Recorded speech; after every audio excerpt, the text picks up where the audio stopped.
வெளில போயிடுச்சு.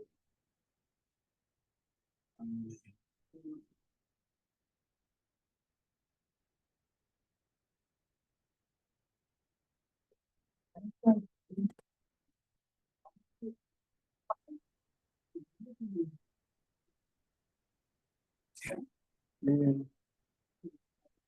சரி பண்ணுங்க. ஏதோ சாமி தெரிஞ்சிருக்கும். ஆனா,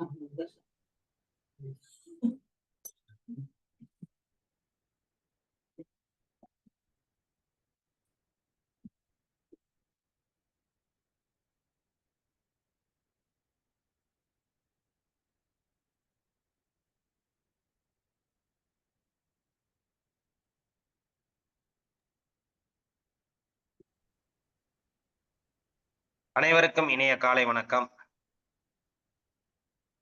காலைச்சக்கரம் நாளை நமதே நிகழ்வின் இன்றைய சிறப்பு நிகழ்வு துவங்கப்பட உள்ளது. ரோட்டரி மாவட்டம் 2981 மாவட்ட ஆளுநர் ரொட்டேரியன் எஸ் பாஸ்கரன் அவர்களின் சீரிய தலைமையில் சிறப்பாக நடைபெற்று வரும் காலைச்சக்கரம் நாளை நமதே நிகழ்வினை இன்று நமக்கு இணைந்து வழங்கி சிறப்பிக்க இருக்கிறார்கள் ரோட்டரி கிளப் ஆஃப் ஸ்ரீமுஷ்டம் சங்கத்தினர்.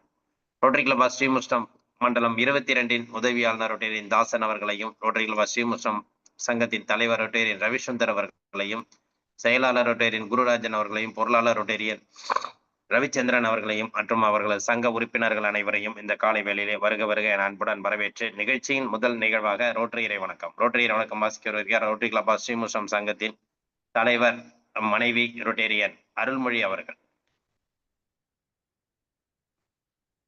குழுவில் உள்ள அனைவருக்கும் இனிய காலை வணக்கம். ரோட்டரி இறை வணக்கம்.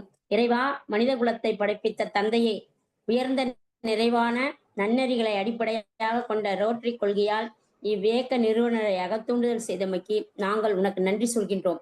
உண்மையான ரோட்டரி மெய்ப்பொருளை ஆழமாக ஈர்த்து கொள்ளவும், அனைத்து மக்களிடையே தன்னம்பிக்கையையும் அமைதியையும் நிலைநாட்டி ஓய்வின்றி உழைக்கவும், நிறம், சமயம், தேசம் என்ற தடைகளையும் பாகுபாடுகளை நீக்கவும், பொருளாதார சமய தடைகளை களையவும், மேலும் மானுடத்தின் புனிதத்தையும் தொழிலின் மேன்மையும் முறையாக புரிந்து கொள்வதன் மூலம் எல்லா மனிதர்களும், எல்லா குடும்பங்களும், எல்லா நாடுகளும் நட்பு உறவுடன் தோழமையுடனும் வாழ்ந்திட உன் புனிதமான திருவடிகளை சுற்றி ஒன்று கூடி மெய்யான படைப்பாளி நீயே என்று புகழ்ந்திட எங்கள் ஒரே உண்மையான நிரந்தரமான எல்லோரும் விரும்புகின்ற தந்தையே, இங்கே கூடியுள்ள ரொட்டேரியன்களாகிய நாங்கள் எங்களுக்கு உதவி செய்யும்படி உன்னை இறைஞ்சுகின்றோம். நன்றிங்கம்மா. நிகழ்ச்சியின் அடுத்த நிகழ்வாக வரவேற்புரை நிகழ்த்த தலைவர் விஸ்வந்தர் அவர்களை அன்புடன் கேட்டுக்கொள்கிறோம். அனைவருக்கும் இனிய காலை வணக்கம். பாசமிகு நண்பர் பாசுன் ஐயா அவர்களை அன்போடு வரவேற்கின்றோம். 22 உதவியாளர் தாசன் அவர்களை அன்போடு வரவேற்கின்றோம். திட்டத்தின் தலைவர் நம்முடைய 1000வது நாள் கண்ட 1000 பிறை கண்டவர்னு சொல்லலாம். 1000 நாள் கொண்டவர் குணபால் ஐயா அவர்களை அன்போடு வரவேற்கின்றோம். அதனோடு கூட நம்முடைய நலசை அவர்களை அன்போடு வரவேற்கின்றோம். இன்றைய புதன் புயல் அகிலா அம்மா அவர்களை அன்போடு வரவேற்கின்றோம். எங்களுடைய சாசன தலைவர், முன்னாள் தலைவர்கள், துணைத் தலைவர், செயலாளர், பொருளாளர், உறுப்பினர்கள் அனைவரையும் சங்கத்தில் உள்ள அனைவரையும் வரவேற்கின்றோம். எங்களுடைய காலச்சக்கரத்தின் ஆசான்கள் அனைவரையும் வரவேற்கின்றோம். நம்முடைய காலச்சக்கரத்தின் தூண்களாக விழுதாக இருக்கக்கூடிய அனைத்து நல்லுள்ளங்களையும் வரவேற்று இன்றைய நிகழ்ச்சியை தூங்குவதில் மகிழ்ச்சி கொள்கிறோம். குரு பிரம்மா குரு விஷ்ணு குரு தேவோ மகேஸ்வரஹா குரு சாட்சாத் பரபிரம்மம் தஸ்மை ஸ்ரீ குரவே நமஹா. நன்றி.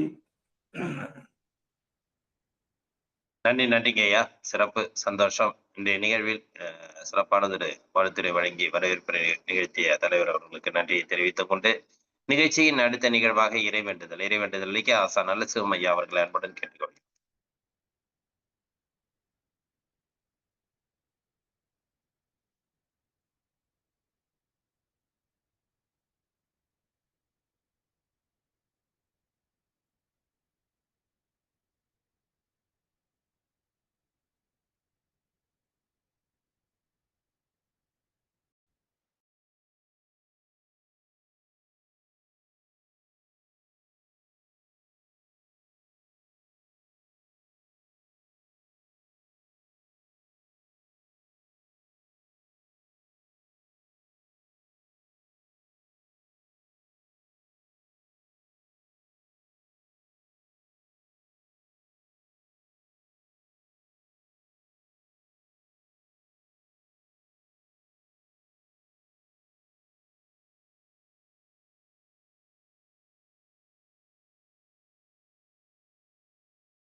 என்னாச்சு?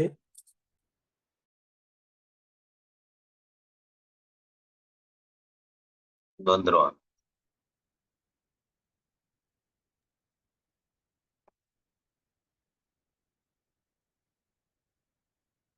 அனைவருக்கும் இனிய காலை வணக்கம். தெளிவு குருவின் திருமேனி காண்டல், தெளிவு குருவின் திருநாம் செப்பல், தெளிவு குருவின் திருவார்த்தை கேட்டல், தெளிவு குரு சிந்தித்தல் தானே, தெளிவு குரு சிந்தித்தல் தானே.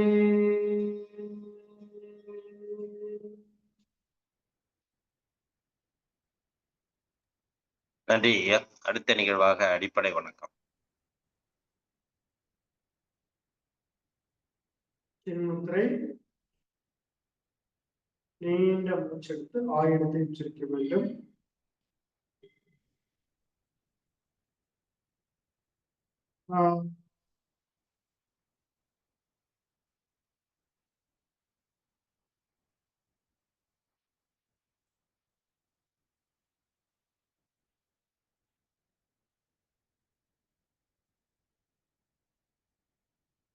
சின்மய முத்திரை. ஓய்வெடுத்து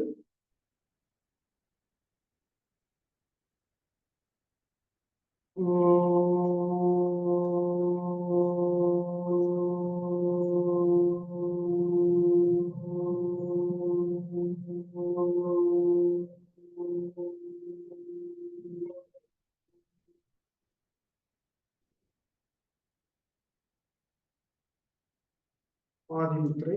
இன்வெடுத்து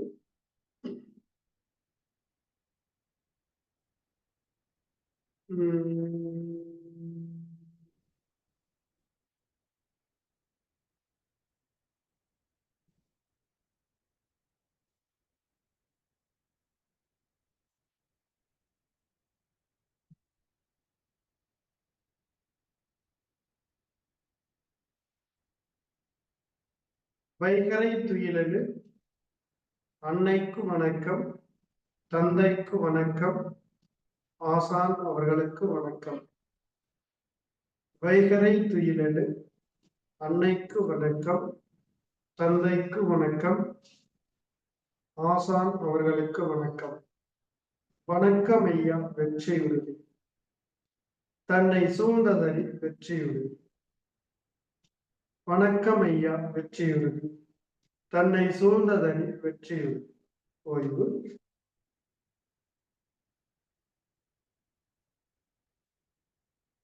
நன்றி ஐயா. நிகழ்ச்சியின் அடுத்த நிகழ்வாக தொடர் ஆசன பயிற்சிகள் மற்றும் மூச்சு பயிற்சி.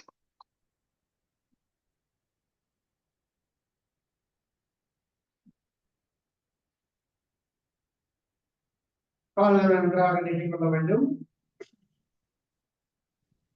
நல்ல காலை இழக்கப்படுகிறோம்.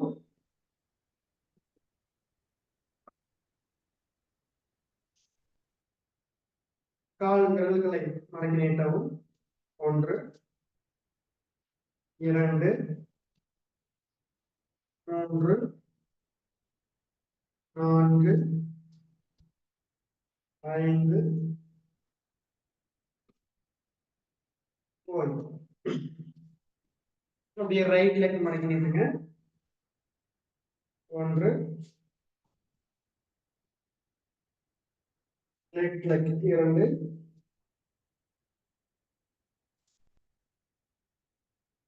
ரைட் லெக் 3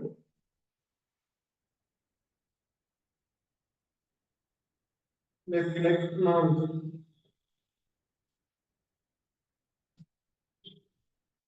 ஓய்வு. நன்றாக மூச்சு தொடங்க.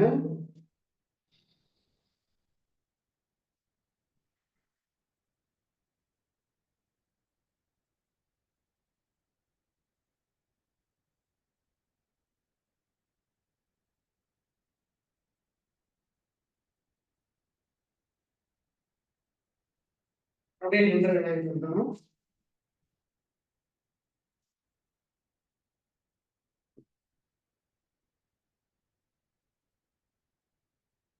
நல்லா ஆழ்ந்த மூச்சு தொடுங்க.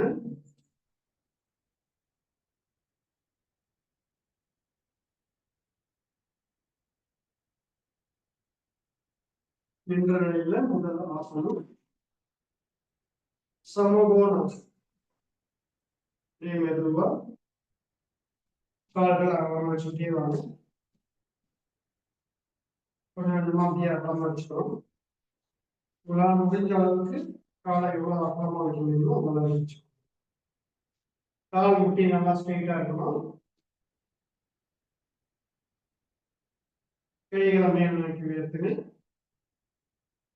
அந்த காலோடு சேர்த்து வணக்க முறை வச்சுட்டு அப்படியே மெதுவா கீழே கொண்டு வரோம்.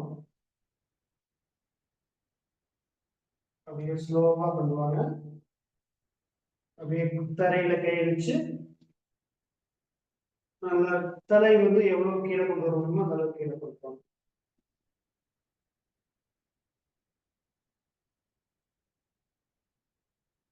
கால் முட்டி நேரம் இருக்கணும். தலையை கீழே வச்சுக்கோங்க.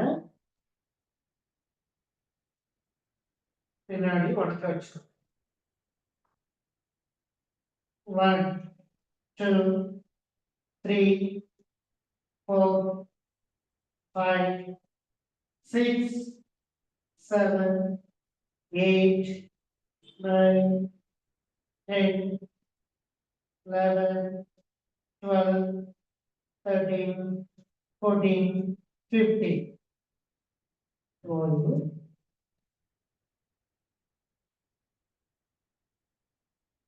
தலை கீழே வச்சு செய்ய முடியாம இப்படி கைகளை வச்சு இதே நிலையில 15 செகண்ட் ஓய்வு.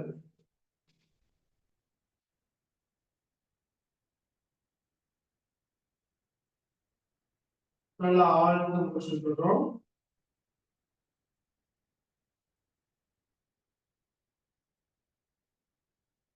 நல்லா ஆழ்ந்து மூச்சு விடுறோம்.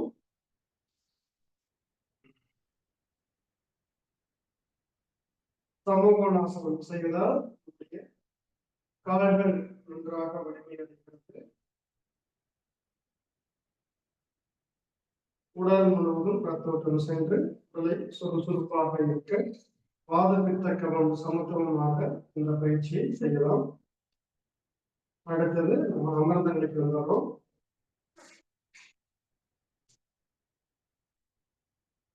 அமர்ந்த நிலையில காலின் விரல்களை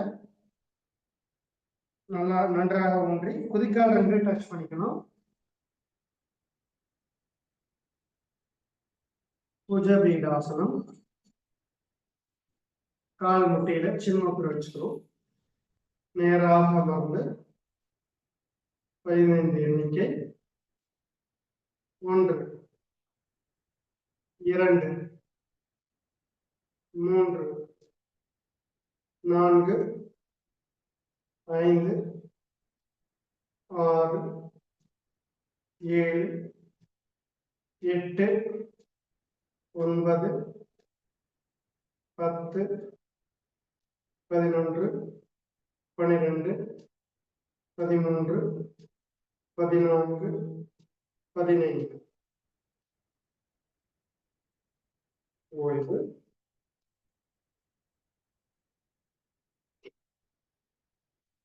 கால்களை நேரம் நீட்டிக்கிறோம். நன்றாக மூச்சு தொடங்க.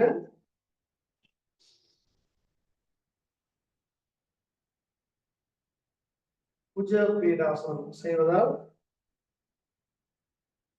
மலச்சிக்கல் தீரும், ஜீரண உறுப்புகள் பலமடையும், கர்ப்பப்பை சம்பந்தமான பிரச்சனைகள் நீங்கும், கால் தொடைப்பகுதி கெண்டைக்கால் பகுதியில இருக்கக்கூடிய தசைகளுக்கு நல்ல பயிற்சி. அடுத்து நம்ம அப்படி படுத்த நிலைக்கு வந்துடுறோம்.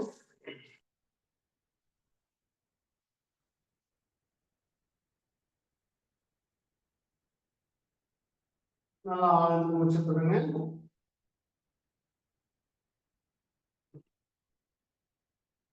கால் விரல்கள் கை விரல்களை நல்லா மடக்கி நிற்கிறோம். ஒன் சொன்னா நல்லா கால்களை நல்லா மடக்கிறோம், கைகளை விரல்களையும் மடக்கிக் கொள்கிறோம், கண்களை மூடிக்கொள்கின்றோம், உடலை வந்து நல்லா ஒன் சொல்லும்போது டைட்டா வச்சுக்கணும், நல்லா உடம்பு சுருக்கணும். டூ சொல்லும்போது உடம்பு ஃப்ரீயா இருக்கணும், கை விரல்களை வச்சுக்கணும், கால்களை வச்சிட வேண்டும், அப்படி கண்களையும் திறக்கணும். மறுபடியும் த்ரீன்னு சொல்லும்போது நல்லா சுருக்கிடணும், ஃபோர் சொல்லும்போது ஃப்ரீயா இருக்கும். சரி, ஒன் கைகள் முளைக்கிறீங்க, கால் விரல்கள் முளைக்கிறீங்க, கண்கள் முளைக்கிறோங்க. டூ ஃப்ரீயா, த்ரீ ஃபோர் ஃப்ரீயா, ஃபைவ் நல்லா பண்ணுங்க, சிக்ஸ் ஃப்ரீயா, செவன் நல்லா பண்ணுங்க, எயிட் ஃப்ரீயா, நைன் நல்லா பண்ணுங்க, 10 ஃப்ரீயா. அப்படியே ஆழ்ந்து மூச்சு தொடுங்க.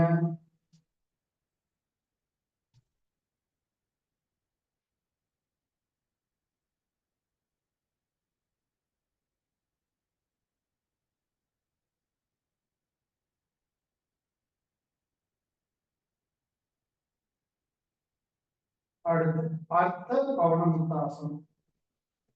ஏதோ நம்முடைய ரைட் லெக் மடக்கி வயிற்று பகுதியை டச் பண்ணுங்க. மெதுவா தலையை நல்லா உயர்த்தி முழங்கால் டச் பண்றோம். 1 2 3 4 5 6 7 8 9 10. ஓய்வு. ஸ்ட்ரைட்டா படுத்து நல்லா முடிச்சு விடுங்க.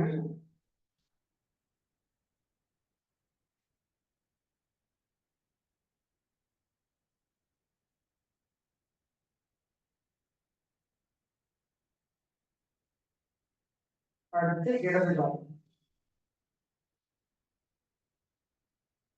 முழங்கால் மடக்கி நல்லா ஸ்லோவா சேர்த்து வச்சுக்கணும். அடுத்து தலையை கொண்டு வந்து டச் பண்ணணும். 1 2 3 4 5 6 7 8 9 10. ஓய்வு. நன்றாக மூச்சு விடுங்க.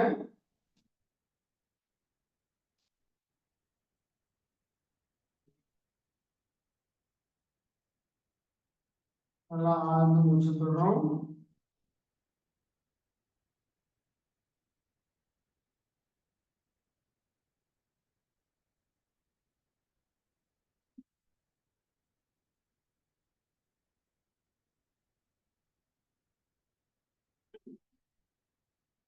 அர்த்த பவனமுக்தாசனம் செய்வதால் நம்முடைய ஜீரண உறுப்புகள் பலமடைகிறது, மலச்சிக்கல் தீரும். அடுத்து தொட்டிலாசனம். காலை மடக்கி பெருவகம் வச்சுக்கிறோம். அப்படியே மெதுவா காலை வாங்க வந்து ஸ்ட்ரெயிட் ஆகிற மாதிரி மேல தலையை நல்லா மேலே தூக்கினாக்க செய்ய முடியும். முழங்கால் ஸ்ட்ரெயிட்டா வச்சுங்க. தலைக்கு நேரம் கொண்டு வாங்க. 1 2 3 4 5 6 7 8 9 10 11 12 13 14 15. ஓய்வு. நேராக படுத்து நன்றாக மூச்சு விடுங்க.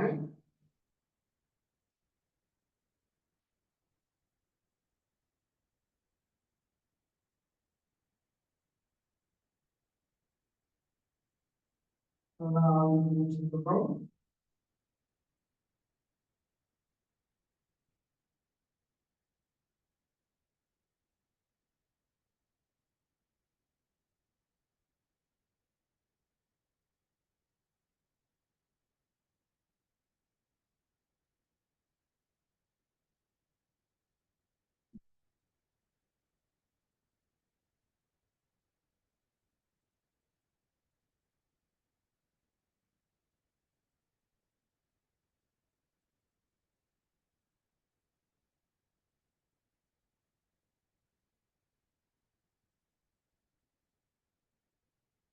அடுத்து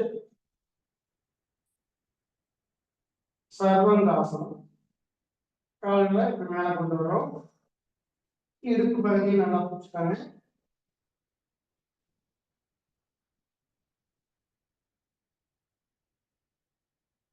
கால் விரலையே கவனிக்கணும்.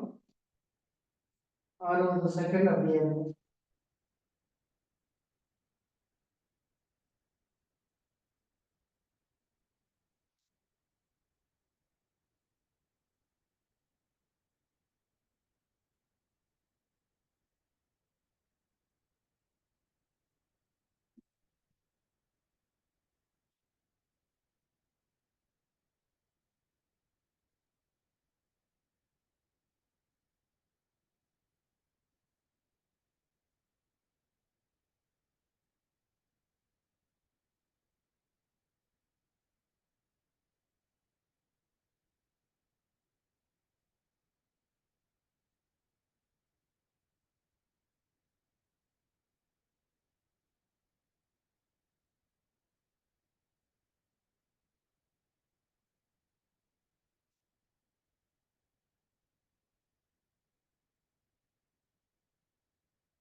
ஓய்வு.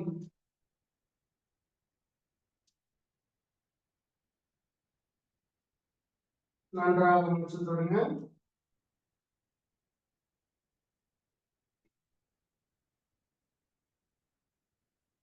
ஆழ்ந்து மூச்சு எடுக்கிறோம். மெதுவாக மூச்சு காக்க வேண்டும்.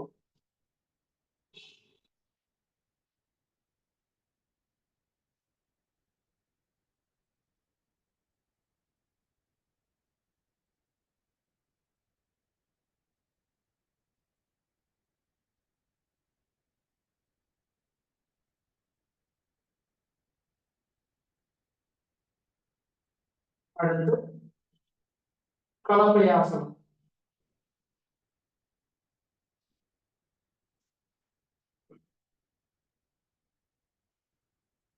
கால் மேல நிறுத்தி மெதுவா பின்னாடி நம்ம டச் பண்ணணும்.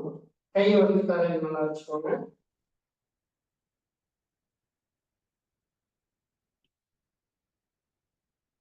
ஒன்று, இரண்டு, மூன்று, நான்கு, ஐந்து, ஆறு, ஏழு, எட்டு, 9, 10. ஓய்வு. ஸ்ட்ரைட்டா படுத்து நல்லா மூச்சு விடுங்க.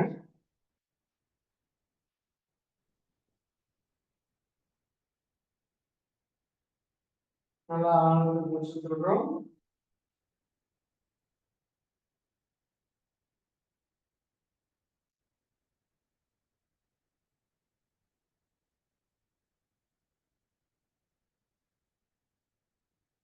கைகளை பின்னாடி வச்சுட்டு மீனாசனம். காலை சேர்த்து வச்சுக்கோங்க. உச்சந்தலை கீழே கொண்டு போகணும்.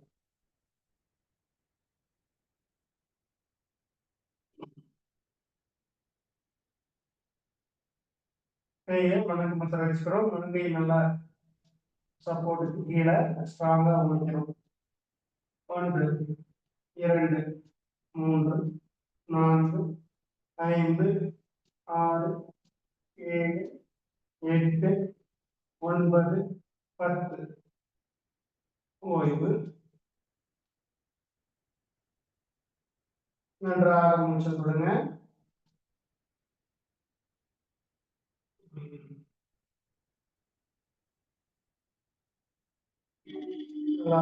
மூச்சு விடுறோம். இப்படி வந்துடும்.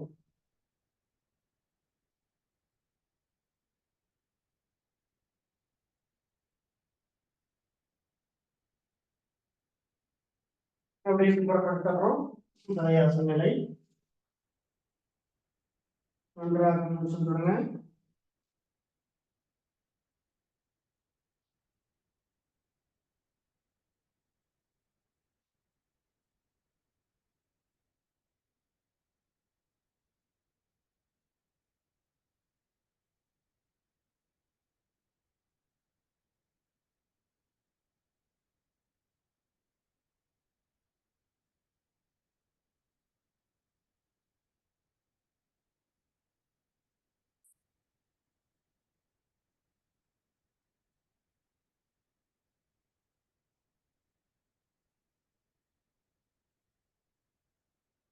கால் சேர்த்து வைங்க.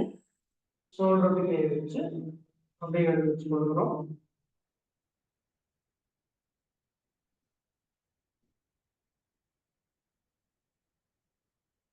வஜ்ராசன நிலைக்கு வந்துக்கிறோம்.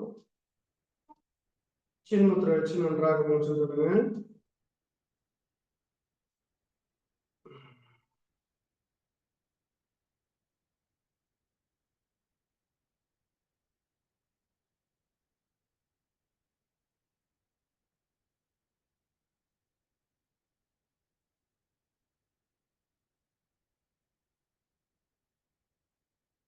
கபாலபதி 1 2 3 4 5 6 7 8 9 10.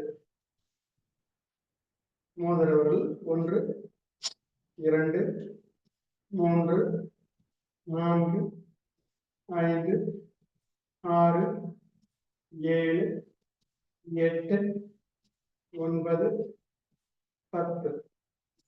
ஓய்வு. கண்களை மூடி மூச்சு காட்டுறதை கவனிங்க.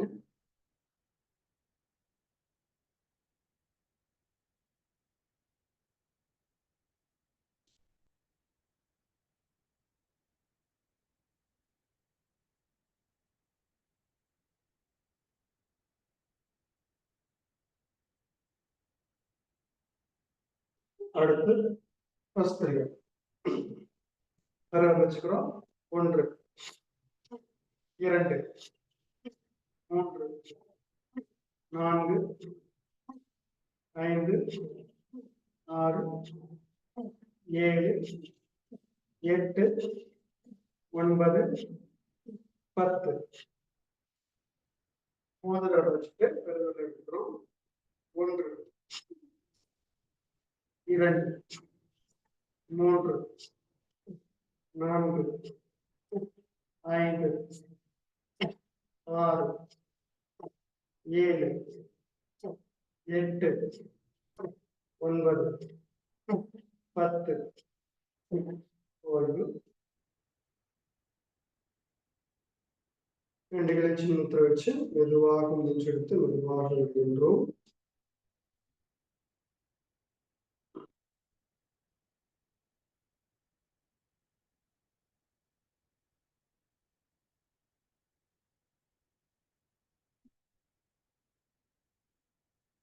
அப்படியே ஆதிமுத்திரை வச்சுக்கிறோம்.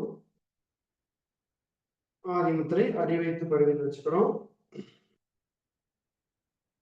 நன்றாக மூச்சிடுங்க. அப்படியே மெதுவா மூச்சு விட்டுட்டே கீழே போய் டச் பண்ணுங்க.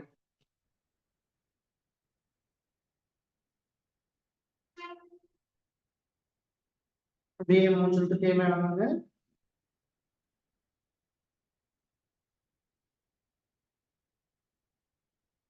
நேரா வந்துட்டு மூச்சு விட்டுட்டு மீண்டும் மூச்சிடுங்க. மெதுவா மூச்சு விட்டே கேட்பாங்க.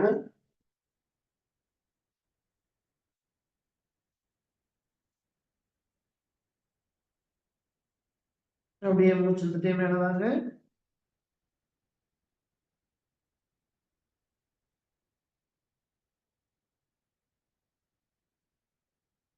நல்லா ஆழ்ந்த மூச்சு தொடுங்க.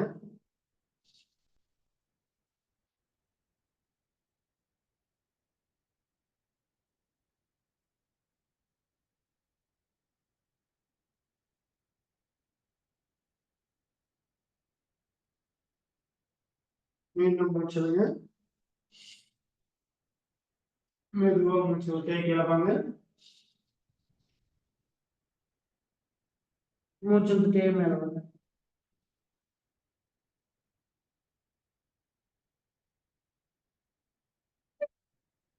மீண்டும் மூச்சிடுங்க. மூச்சு விட்டுட்டே கேட்பாங்க.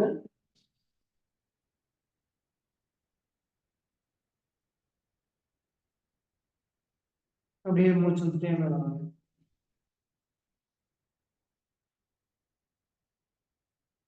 சின்முத்திரை வச்சு நீண்ட மூச்சு விடுங்க.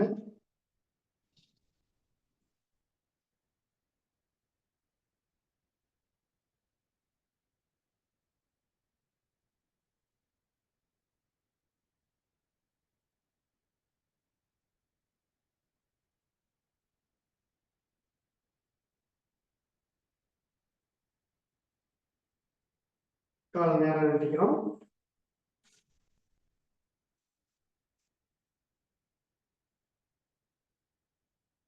காலை இடத்துப்படுத்திக்கிறோம்.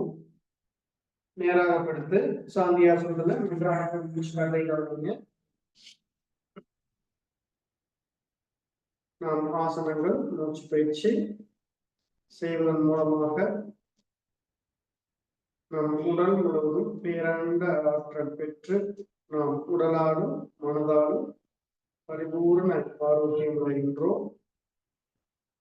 ஆழ்ந்து மூச்செடுத்து மெதுவாக மூச்சு காற்ற வேண்டும்.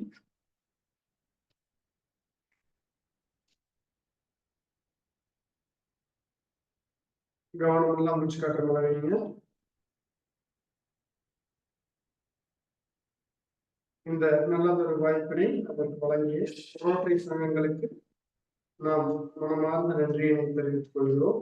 நன்றி ஐயா.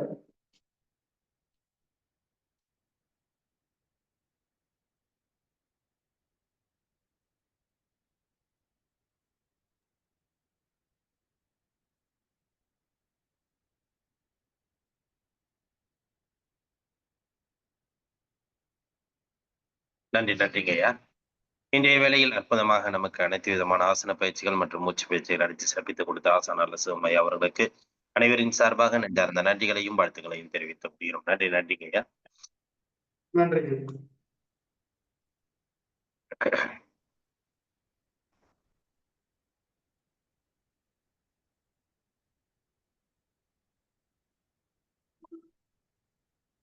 இன்னைக்கு ஐயா வந்து சிறப்பான ஒரு பல்வேறு புதுமையான பயிற்சிகள் இன்னைக்கு கொடுத்தாங்க. எல்லாருக்குமே ஒரு பயனுள்ள நிகழ்வா இருக்கும். ஏன்னா ஒரே பயிற்சி ஒரே நிலைகள்ல வந்து நம்ம செஞ்சுட்டு இருக்கோம்ல, அடுத்த நிலைகளுக்கு உண்டான பயிற்சிகளை நம்ம செய்யக்குள்ள இன்னும் உடல் நமக்கு ஒத்துழைப்பதற்கு உடல் பயிற்சிகள் நமக்கு வந்து அனைத்து விதமான உறுப்புகளுக்கும் நம்ம செயல்பாடுகள் கொடுப்பதற்கும் ஒரு எளிமையான ஒரு வழியாக தோன்றும். கண்டிப்பாக இன்னைக்கு வந்து சிறப்பான ஒரு பல்வேறு புதுமையான பயிற்சிகளை கொடுத்து சிறப்பித்து கொடுத்தாங்க. ஐயா அவர்களுக்கு மீண்டும் வாழ்த்துக்களை தெரிவித்துக் கொண்டு இன்றைய நிகழ்வில் நமக்கு உடல் சிறந்த உடற்பயிற்சி குறித்த விளக்கம். அதாவது நமக்கு வந்து பாத்தீங்கன்னா உடற்பயிற்சி வந்து டெய்லி செய்யறோம். அப்படி செய்யக்குள்ள ஐயாவும் நமக்கு வந்து உடலை சார்ந்து பல்வேறு நிலைகள்ல வந்து ஒவ்வொரு பயிற்சிகளையும் நமக்கு சிறப்பா கொடுத்துட்டு இருக்காங்க. நம்மளும் அதை செஞ்சுக்கிட்டு எல்லாருமே ஒரு ஆரோக்கிய வாழ்க்கை என்ன என்பதை பற்றி ஒரு தெளிவான நீரோட்டம், தெளிவான ஒரு சிந்தனை, தெளிவான ஒரு கருத்து பரிமாற்றத்தோட நம்ம திறந்து ஒவ்வொரு நாளும் பயணித்துக் கொண்டிருக்கிறோம். அந்த வகையில பாத்தீங்கன்னாக்கா இந்த உடற்பயிற்சி குறித்த சில விளக்கங்களையும் நமக்கு இன்னும் நல்ல சிறப்பா மருத்துவ முறையில் தெரிஞ்சுக்கிட்டு நம்ம செஞ்சோம் அப்படின்னாக்கா இன்னும் நமக்கு பெரிய ஒரு பலனை கொடுக்கும் அப்படிங்கிறதுக்காக இன்னைக்கு வந்து நமக்கு சிறப்பான ஒரு விளக்கம் அளிக்க காத்து கொண்டிருக்கிறார்கள் அகிலா மேடம் அவர்கள். அதே மாதிரி அவங்களுடைய கருத்துக்களையும் கேட்டு நாமும் தொடர்ந்து அந்த பயிற்சி முறைகளை செய்து இன்னும் ஆரோக்கிய வாழ்விற்கு உண்டான அடுத்த நிலைகளுக்கு நாம் எடுத்து செல்வதற்கு நமக்கும் ஒரு பயனுள்ள நிகழ்வாக இருக்கும் என்று அனைவருக்கும் இந்த நேரத்திலே தெரிவித்துக் கொண்டு இன்றைய நிகழ்வில் அற்புதமாக நமக்கு அந்த உடற்பயிற்சி குறித்த விளக்கங்களை அளிக்க காத்துக் கொண்டிருக்கும் இளம் மேடம் அவர்களை அன்புடன் அழைக்கின்றோம். எல்லோரும் எல்லா வளமும் பெற்று இன்புற்று வாழ எல்லாம் வல்ல இறையாற்றல் துணை நிற்கட்டும். அனைவருக்கும் காலை வணக்கம். நான் பேசுறது தெளிவா கேக்குதுங்களாங்க ஐயா? போதுங்களா வாய்ஸ்? கேக்குதும்மா, கரெக்டா இருக்கு. நன்றி. இன்றைக்கு நாம ரொம்ப முக்கியமான ஒரு தலைப்பை குறித்து கருத்து பரிமாற்றம் பண்ணிக்க போறோம். இது குறித்து ஏற்கனவே எல்லாருக்கும் தெரியும். இருந்தாலும் நிறைய சந்தேகங்கள். நம்ம கடந்த வகுப்புல 8 வடிவ நடைப்பயிற்சி பத்தி நிறைய சொல்லியிருந்தோம். அதுல நடைப்பயிற்சி அப்படிங்கிறது அடிப்படையில எப்படி இருக்கணும், எப்படி எல்லாம் இருக்கக்கூடாது அப்படின்னு சொன்னோம் இல்லைங்களா? அந்த மாதிரி உடற்பயிற்சியில பல விதங்கள் இருக்கு. உடற்பயிற்சி அப்படின்னாலே உடலுக்கு நாம குடிக்கக்கூடிய பயிற்சி. உடல் உழைப்பு இருக்கிறவங்களுக்கு உடற்பயிற்சிங்கிறது அவசியம் இல்லை. அது அப்போதான். அப்போல்லாம் உடலுக்கான பயிற்சி அப்படிங்கிறது நிறைய இருந்தது. நிறைய வேலைகள் வந்து உடலை கொண்டே செய்யற மாதிரியான வேலைகள் தான் எல்லாமே இருந்தது. இன்னைக்கு எல்லாமே நாம மெஷின் ஆபரேட்டர்ஸா ஆயிட்டோம். அதனால நம்ம எல்லாருக்குமே கட்டாயமா ஒரு உடற்பயிற்சிங்கிறது தனியா அவசியப்படுது. சரிங்களா? சரி, இது எதுக்காக உடற்பயிற்சி? முதல்ல அதனுடைய பெனிஃபிட் என்ன? செய்துதான் ஆகணுமா? அப்படிங்கறது முதல்ல நம்ம தெரிஞ்சுக்கணும் இல்லைங்களா? உடற்பயிற்சி அப்படிங்கிறது பஞ்சபூதங்கள்ல எதுல அடிப்படையா வரக்கூடியது? அப்படின்னு தெரிஞ்சா இது உங்களுக்கு வேணுமா வேணாமா அப்படின்னு நீங்க பேசிக்கா நீங்க புரிஞ்சுக்க முடியும். உடற்பயிற்சி அப்படிங்கிறது வெப்பம் அல்லது சூரிய சக்தி, சரிங்களா? இதோட சம்பந்தப்பட்டது. நெருப்பு அப்படிங்கிற பஞ்சபூதத்துல நிலம், நீர், நெருப்பு, காற்று, ஆகாயம் இருக்கு இல்லைங்களா? இதுல நெருப்பு சம்பந்தப்பட்டது இந்த உடற்பயிற்சி. நெருப்புனா எப்படி உடற்பயிற்சி செய்யறது மூலமா நமக்கு வெப்பம் கிடைக்குது. முதலாவது நீங்க எந்த உடற்பயிற்சி செய்தாலும் அதுல ஃபர்ஸ்ட் பெனிஃபிட், அந்த பேசிக் பெனிஃபிட் என்ன அப்படின்னு கேட்டீங்கன்னா, பாடி ஹீட். கால்ல ஆரம்பிச்சு தலை வரைக்கும் நீங்க எப்படி நடந்தாலும் அல்லது எப்படி உடற்பயிற்சி செய்தாலும் உங்களுக்கு கிடைக்கக்கூடிய இந்த ஃபர்ஸ்ட் பேசிக் இனிஷியல் பெனிஃபிட் என்ன அப்படின்னு கேட்டீங்கன்னா, பாடி ஹீட். இப்ப நீங்க நடக்கிறதுக்கு முன்னாடி இருக்கும் பொழுது இருக்கிறத விட கண்டிப்பா அது அப்படியே பல மடங்கா அதிகமாகும். நீங்க வேகமா நடந்தாலும், ஸ்லோவா நடந்தாலும், சைக்கிள் ஓட்டினாலும், என்ன பண்ணாலும் அது நீங்க செய்யக்கூடிய உடற்பயிற்சியை பொறுத்து உங்க உடம்புல பாடி ஹீட் அதிகமாகும். சரிங்களா? 1. 2வது பாடி ஹீட் அதிகமாறது மட்டும் நமக்கு வெப்ப சக்தி கிடைக்குமா அப்படின்னு கேட்டா, பாடி ஹீட் ஆகுறதுனால உடம்புல தேங்கி இருக்கக்கூடிய அல்லது சேர்த்து வைக்கப்பட்டிருக்கக்கூடிய சக்தி அப்படின்னே நம்ம வச்சுப்போமே, நல்லதாவே நம்ம நினைப்போம். தேங்கி வச்சிருக்கக்கூடிய எனர்ஜி எல்லாத்தையும் கம்ப்ளீட்டா பர்ன் பண்ணி உடலுக்கு பயன்பாட்டுக்கு வந்து அது கழிவுகளா இருந்ததுன்னா அது வெளியேற்றிடும். சரிங்களா? சோ எனர்ஜிய நம்ம உடம்புல இருந்து ரீசைக்ளிங் பண்றது. திருப்பியும் நம்ம உடலுக்கு சக்தியா மாற்றி கலோரிஸா பர்ன் பண்ணி அதை நமக்கு சக்தியா மாற்றி நம்ம உடம்புடைய பயன்பாட்டுக்கு நம்மளுடைய உறுப்புடைய யூசேஜுக்கு பயன்படும். சரிங்களா?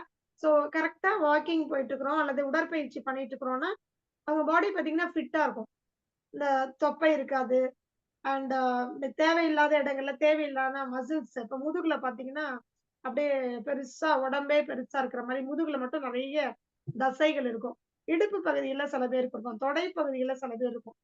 மொத்த உடலே பாத்தீங்கன்னா நல்லா கையெல்லாம் சில பேருக்கு ரொம்ப பெருசா இருக்கும். உடம்பெல்லாம் சின்னதா இருக்கும். இதெல்லாம் என்னன்னு கேட்டீங்கன்னா சக்தியினுடைய தேக்கம். நம்ம சாப்பிட்ட சாப்பாடு சரியா செரிமானம் ஆகாம அப்படி இல்ல அப்படின்னு சொன்னா அதுல இருக்கக்கூடிய கெட்ட கொழுப்பு நம்ம உடல்கள்ல எங்க பலவீனம் இருக்கோ, எங்க நம்ம பயன்படுத்தாம இருக்கிறோமோ, எந்த பகுதிக்கு அசைவே கொடுக்காம இருக்கிறோமோ, மூவ்மெண்ட்டே கொடுக்காம இருக்கிறோமோ, அந்த பகுதிகள்ல போய் ஸ்டாக்னன்ட் ஆயிடும். அதாவது அக்குமுலேட் ஆயிடும். ஒண்ணு தொப்பையில உட்கார்ந்துட்டே இருக்கிறோம்னா தொப்பையில, அதே மாதிரி உட்கார்ந்துட்டே இருக்கிறோம்னா தொடை பகுதியில, உட்கார்ந்துட்டே இருக்கிறோம் அப்படின்னு சொன்னா இடுப்பு பகுதியில, கைகளுக்கு வேலையே கொடுக்கல அப்படின்னா கை நம்ம தோள்பட்டை பகுதிகள்ல, இப்படி எந்த பகுதிக்கு அசைவு இல்லாம மூவ்மெண்ட் இல்லாம நம்ம அப்படியே பத்திரமா வச்சிருக்கோமோ அந்த பகுதிகள்ல போய் தான் இந்த எக்ஸஸ் ஃபேட்னு சொல்லக்கூடியது அல்லது இன்டைஜஸ்டட்னு சொல்லக்கூடியது, செரிமானம் ஆகாதது, குப்பைகள் கழிவுகள்னு சொல்றோம் இல்லைங்களா?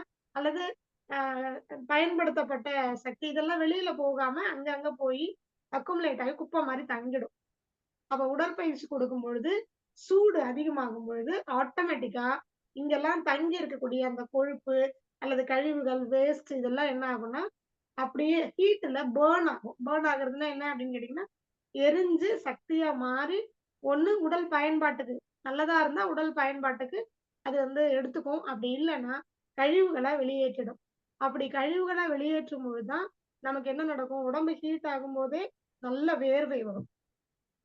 கழிவுகளா வெளியேறும் பொழுது அந்த வேர்வையில லைட்டா ஒரு ஸ்மெல் வரும். அது கழிவுகளா மாறி வெளியில வருது. அப்படியும் இல்லைன்னா நல்ல யூரினேஷன் போகும், நல்ல மலமா வெளியேறும்.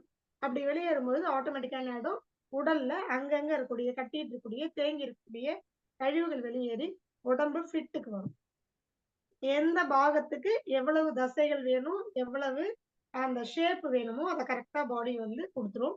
இது அடிப்படையில நமக்கு உடற்பயிற்சி செய்யறது மூலமா கிடைக்குது. சரி, ரத்த ஓட்டம், அதாவது நமக்கு ஹீட் அதிகமாகுது, கேலரிஸ் பர்ன் ஆகுது.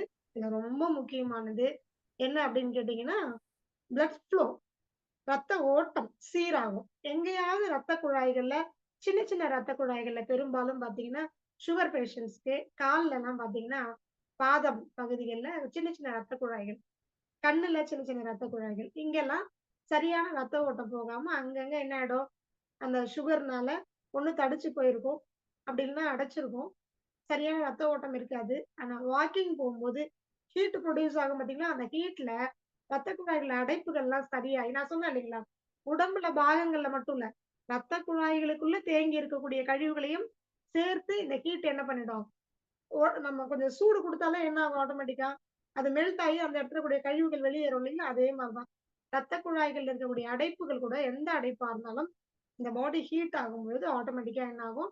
அடைப்பு நீங்கி ரத்த ஓட்டம் தலை வரைக்கும், கால்ல ஆரம்பிச்சு தலை வரைக்கும் நல்லா என்ன ஆகும்? நமக்கு பிராண ஓட்டத்தோட ரத்த ஓட்டம் சரியாகும். சோ ரத்த ஓட்டத்துல தான் நமக்கு என்ன போகுது? ஆக்சிஜன் சப்ளை இல்லைங்களா? நுரையீரல்ல இருந்து ரத்த ஓட்டத்துல கலந்து அந்த ஆக்சிஜன் என்ன ஆகுது? எல்லா ரத்த ஓட்டத்தின் மூலமாகவும் தலை வரைக்கும் உள்ளங்கால்ல இருந்து உச்சந்தலை வரைக்கும் சோ ரத்த ஓட்டத்தோடு கலந்து பிராண ஓட்டமும் நடக்குது. அப்ப நமக்கு பிராண ஓட்டம் கிடைச்சதுன்னா என்ன ஆகும்? ஃப்ரெஷ்ஷா ஃபீல் பண்ணுவீங்க. அண்ட் எல்லா செல்ஸும் என்ன ஆகும்? தன்னைத்தானே சரிப்படுத்திட்டு அந்த ஆக்சிஜன் எடுத்துக்கிட்டு தன்னுடைய வேலைகளை எல்லா உறுப்புகளும் சரியா செய்யும். சோ ஆரோக்கியத்துக்கு அடிப்படை ஒண்ணு ஹீட் ப்ரொடியூஸ் ஆகுறது, அதாவது வெப்ப சக்தி உடம்புல உற்பத்தி ஆகுறது, கலோரிஸ் பர்ன் ஆகுறது, அதுக்கப்புறம் ரத்த ஓட்டம் சீராகும், தடை இல்லாம எங்க இருந்தாலும் அதை சரி பண்ணிரும். அடுத்தது பிராண ஓட்டம், எங்கேயுமே காற்றோட்டம், பிராண ஓட்டம், ஆக்சிஜன் சப்ளை தடை இல்லாம போகும். நிறைய பேருக்கு பாத்தீங்கன்னா சரியான ஆக்சிஜன் சப்ளை இல்லாததுனாலதான் நமக்கு என்ன சரியான தூக்கம் வர்றது இல்ல, டெஃபிஷியன்சி, நியூட்ரிஷனல் டெஃபிஷியன்சி. 5வது ரொம்ப முக்கியமானது என்னன்னு கேட்டீங்கன்னா, உடலில் நாம சாப்பிடக்கூடிய அனைத்து சத்துக்களும் எனர்ஜியா கன்வெர்ட் ஆகி நியூட்ரிஷனல் வேல்யூவா ரத்தத்தின் மூலமாக தான் ஒவ்வொரு செல்களுக்கும் போகுது. அப்ப ஒவ்வொரு செல்களுக்கும் போகணும் நம்ம சாப்பிட்ட சாப்பாட்டினுடைய சத்துக்கள் ஒவ்வொரு செல்களுக்கும் ரத்தத்தின் மூலமாக போகுது. எப்படி ஆக்சிஜன் ரத்தத்தின் மூலமா போகுதோ அதே மாதிரி நம்ம சாப்பிட்ட சாப்பாடோட சத்துக்கள்லாம் ரத்தத்தின் மூலமா போகுது. சோ இப்ப ரத்த ஓட்டம் சீரா இருக்கு, பிராண ஓட்டம் சீரா இருக்கு. அடுத்தது நம்ம சாப்பிட்ட சாப்பாட சத்துக்கள் உடல்ல எல்லா செல்களுக்கும் போய் சப்ளை ஆகுது. அப்போ ஒவ்வொரு செல்களும் தன்னைத்தானே புதுப்பித்துக்கிறதுக்கு ரிப்பேர் பண்ணிக்குது. தன்னைத்தானே குணப்படுத்தும் தன்மைக்கு மாறுது. அப்ப கண்டிப்பா என்ன ஆகும்? உடல் ஆரோக்கியமா இருக்கும். அன்னன்னைக்கு கழிவுகளை வெளியேற்றி உடம்பு சுத்தமாகி எனர்ஜைஸ் ஆயிடும். அப்போ உடம்பு ஆரோக்கியமா கண்டிப்பா இருக்கும். சோ தேவையில்லாத டிஸ்டர்பன்ஸ் உடல் அளவிலும் சரி, மனதளவிலும் சரி, புத்தி அளவிலும் முழு ஆரோக்கியத்தை கொடுக்கும். அப்ப உடற்பயிற்சிங்கிறது ரொம்ப அவசியம். பஞ்சபூதங்கள்ல ஒண்ணான வெப்ப சக்தி. ஏதாவது ஒண்ணு குறைந்தாலும் என்ன ஆகும்? நமக்கு நோய் வரும் இல்லைங்களா? அப்ப வெப்ப சக்தி குறையாம பார்த்துக்கணும். இதுக்கு முன்னாடி எல்லாம் நம்ம முன்னோர்கள் காலத்துல, நம்ம தாத்தா பாட்டி காலத்துல எல்லாமே உடல் உழைப்பால இருந்தது. அதனால உடற்பயிற்சிங்கிறது தனியா அவசியம் கிடையாம இருந்தது. நம்ம காலையில எழுந்து மலம் கழிக்க போறதுக்கும் ஏரிக்கு ஓடைக்குன்னு ரொம்ப தூரம் நடந்து போனோம். இத பத்திலாம் நிறைய நான் பேசியிருக்கேன். அடுத்தது குளிக்கிறதுக்கு போகணும்னா ஆத்துக்கு, குளத்துக்கு, கிணத்துக்குன்னு போவோம். அங்க நல்லா தண்ணிக்குள்ள மூழ்கி நல்லா குளிச்சுட்டு வருவோம். அதுக்கு ரொம்ப தூரம் நடக்கணும்.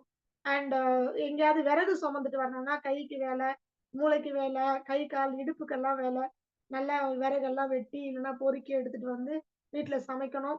அப்புறம் விவசாயம் பண்றது அல்லது வேலைகளுக்கு போகும்போது அங்க முழு உடல் உழைப்பு இருக்கும்.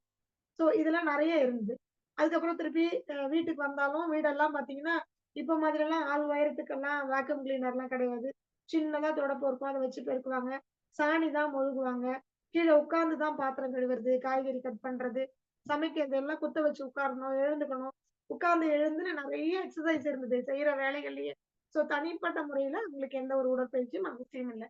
ஆனா இன்னைக்கு நம்ம மிக்ஸி சுவிட்ச் ஆன் பண்றோம். இப்பெல்லாம் எல்லாம் வந்து சட்னி எல்லாம் அம்மியில அரைக்கிறோம், இட்லி மாவு ஆட்டுக்கல்ல அரைக்கிறோம் கிடையாது. சோ அப்படிலாம் வந்து நிறைய வேலைகளை அவங்க வேலைகள் வந்து தனியா உடற்பயிற்சின்னு இல்லாம எல்லா வேலைகளையும் அந்த உடலுக்கு தேவையான பயிற்சியோட செய்தாங்க இல்லைங்களா? அப்படி இருக்கும் பொழுது இன்னைக்கு நமக்கு கண்டிப்பா உடற்பயிற்சிங்கிறது அவசியம். அன்றைக்கு இருந்த வேலைகள் நம்ம இன்னைக்கு செய்யறவங்களா இருந்தா நீங்க உடற்பயிற்சி செய்ய வேண்டாம். இது 2வது முக்கியமான விஷயம்.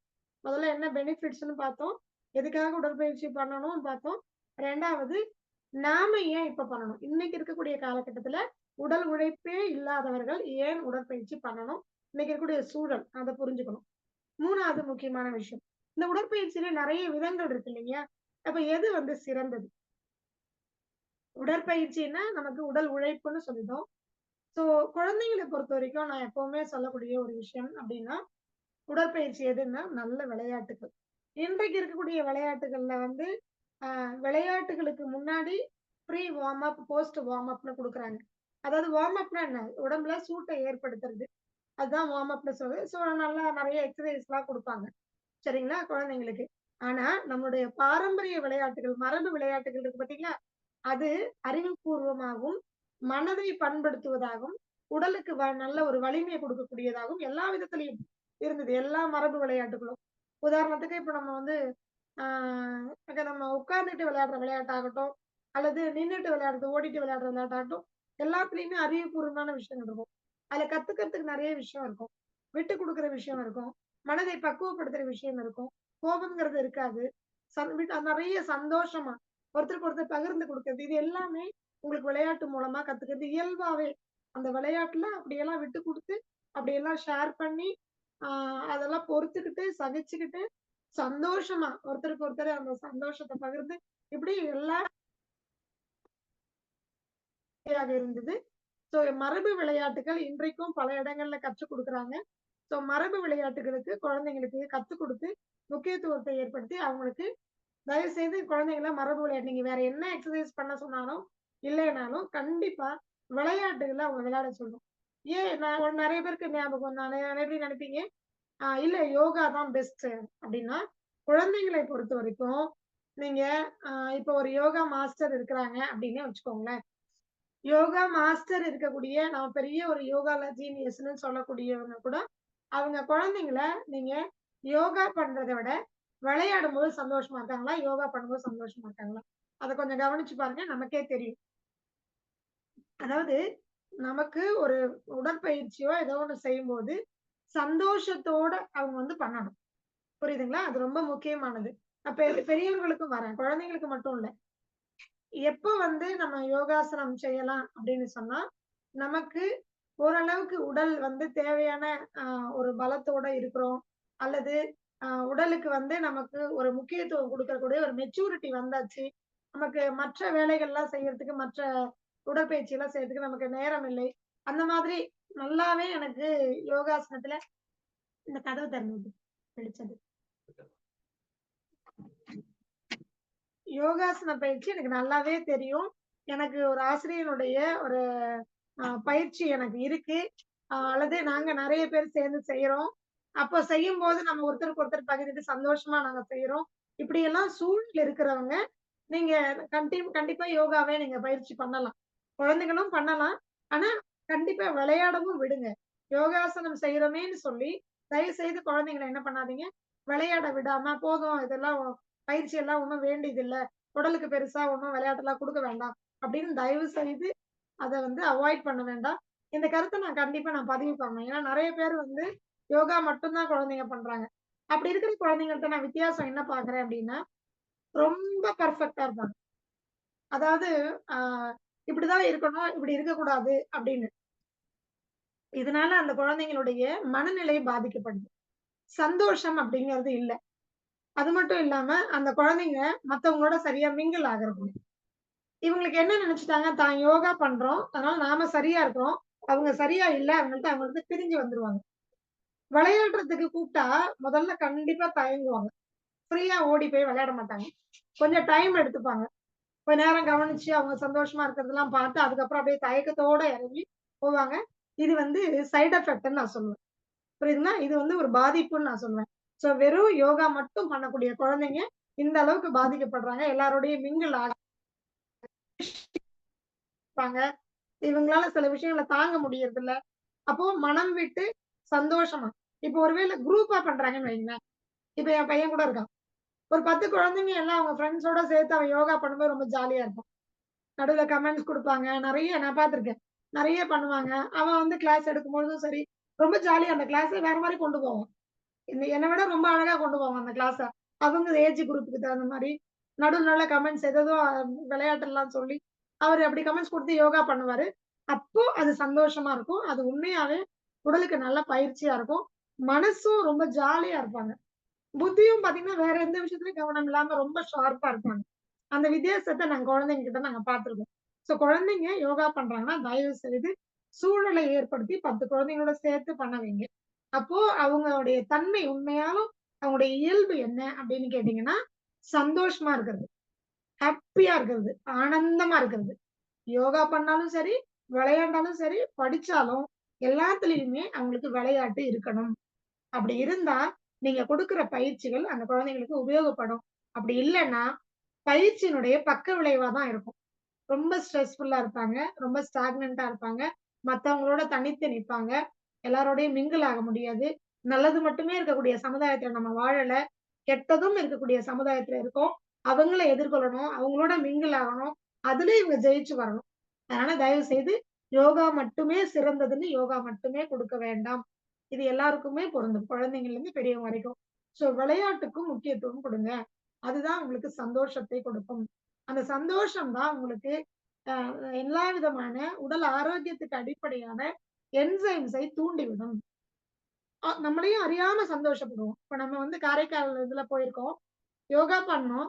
அதே சமயத்துல சிரிப்பு யோகா பண்ணோம். அப்புறம் கும்மி அடிச்சோம். டான்ஸ் பண்ணோம்.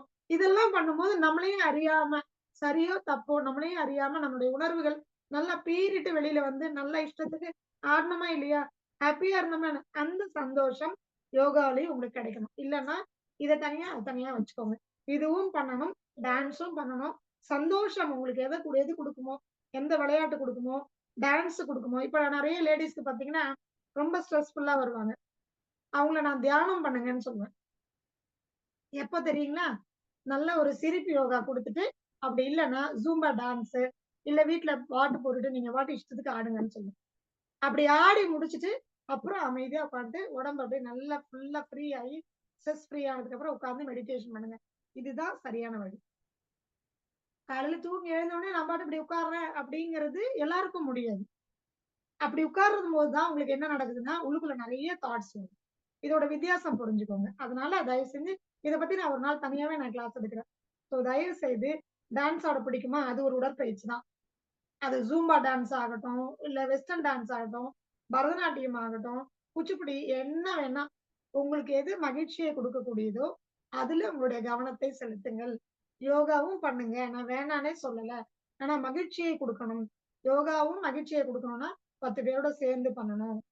இப்போ ஆன்லைன்ல பண்றீங்க. ஒருத்தருக்கு ஒருத்தர் ஏதோ நடுவுல இன்டராக்ஷன்ஸ்லாம் பண்ணிக்கிறீங்க. சந்தோஷம். அதே சமயத்துல கத்துக்கிற எல்லாரும் இந்த காலைச்சக்கரம் குழுவுலயே நான் சொல்றேன். ஒவ்வொருத்தரும் சாயங்கால வேளையில, ஈவினிங் டைம்ல உங்க வீட்லயே சுத்தி இருக்கிறவங்க 4 பேருக்கு சொல்லிக் குடுங்க.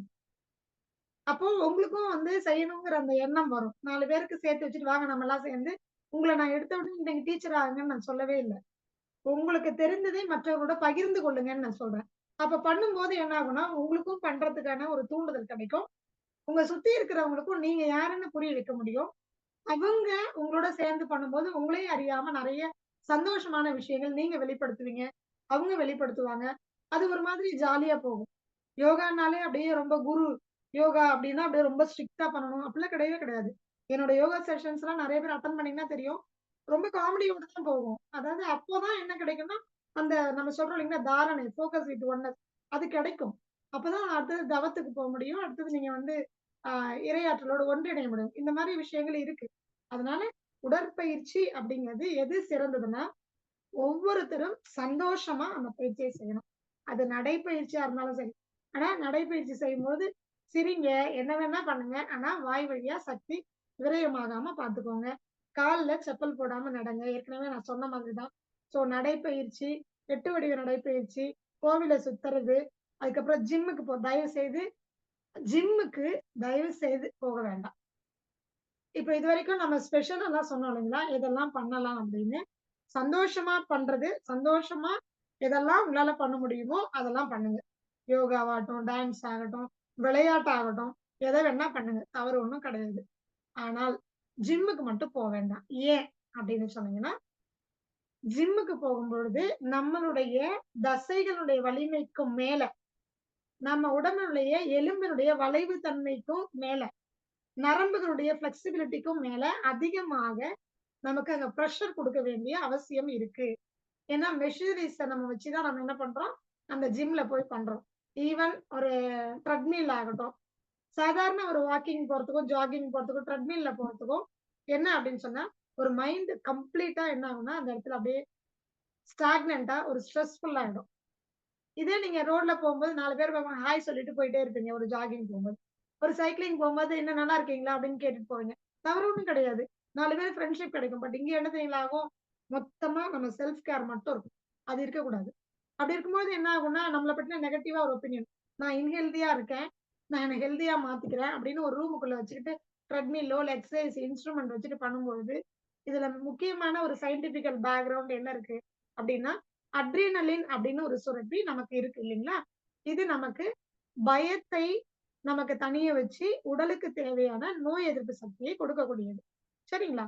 இந்த அட்ரினலின் சுரப்பி நீங்க இந்த ஜிம்முக்கு போய் ரொம்ப ஓவரா உங்களுடைய தசைகளின் வலிமைக்கு மேல, எலும்புகள் நரம்புகளுடைய வலிமைக்கும் மேல அதிகமான அழுத்தம் கொடுக்கறதுனால ஆட்டோமேட்டிக்காவே என்ன ஆகுது? அட்ரினல் அதிகமா செலவாகுது. அப்போ இப்படி ஆகும்போது என்ன ஆகும்? அதிகமான செலவாகுறதுனால எதிர்ப்பு சக்தி அதிகமாக வேலை செய்து அட்ரினல் அதிகமாக சுரந்து இந்த பயம் அதிகமாகி உடலுல ஆட்டோமேட்டிக்காவே அந்த ஒரு இன்செக்யூர் ஃபீல் அப்படிங்கிறது வரும். அண்ட் அது மட்டும் முக்கியம் கிடையாது. நம்ம உடம்பு சீக்கிரமா வயதான தோற்றத்துக்கு மாறும். அதாவது தசைகள், எலும்புகள், நரம்புகள் வலிமைக்கும் மேல அதிகமாக ஸ்ட்ரெயின் பண்றதுனால அது வேலை பண்ணி ஒரு ஸ்டேஜ்ல ஹார்டா இருக்கும், டைட்டா இருக்கும். ஆனா சீக்கிரமா வயசான தோற்றம் ஏற்படும். அப்படியே எக்ஸாக்ட் ஆப்போசிட் த யோகா. நீங்க சந்தோஷமா ஒரு யோகா பண்ணும்பொழுது வயது அதிகமாக தோற்றத்தில் வயது குறைந்த மாதிரி நமக்கு தெரியும்.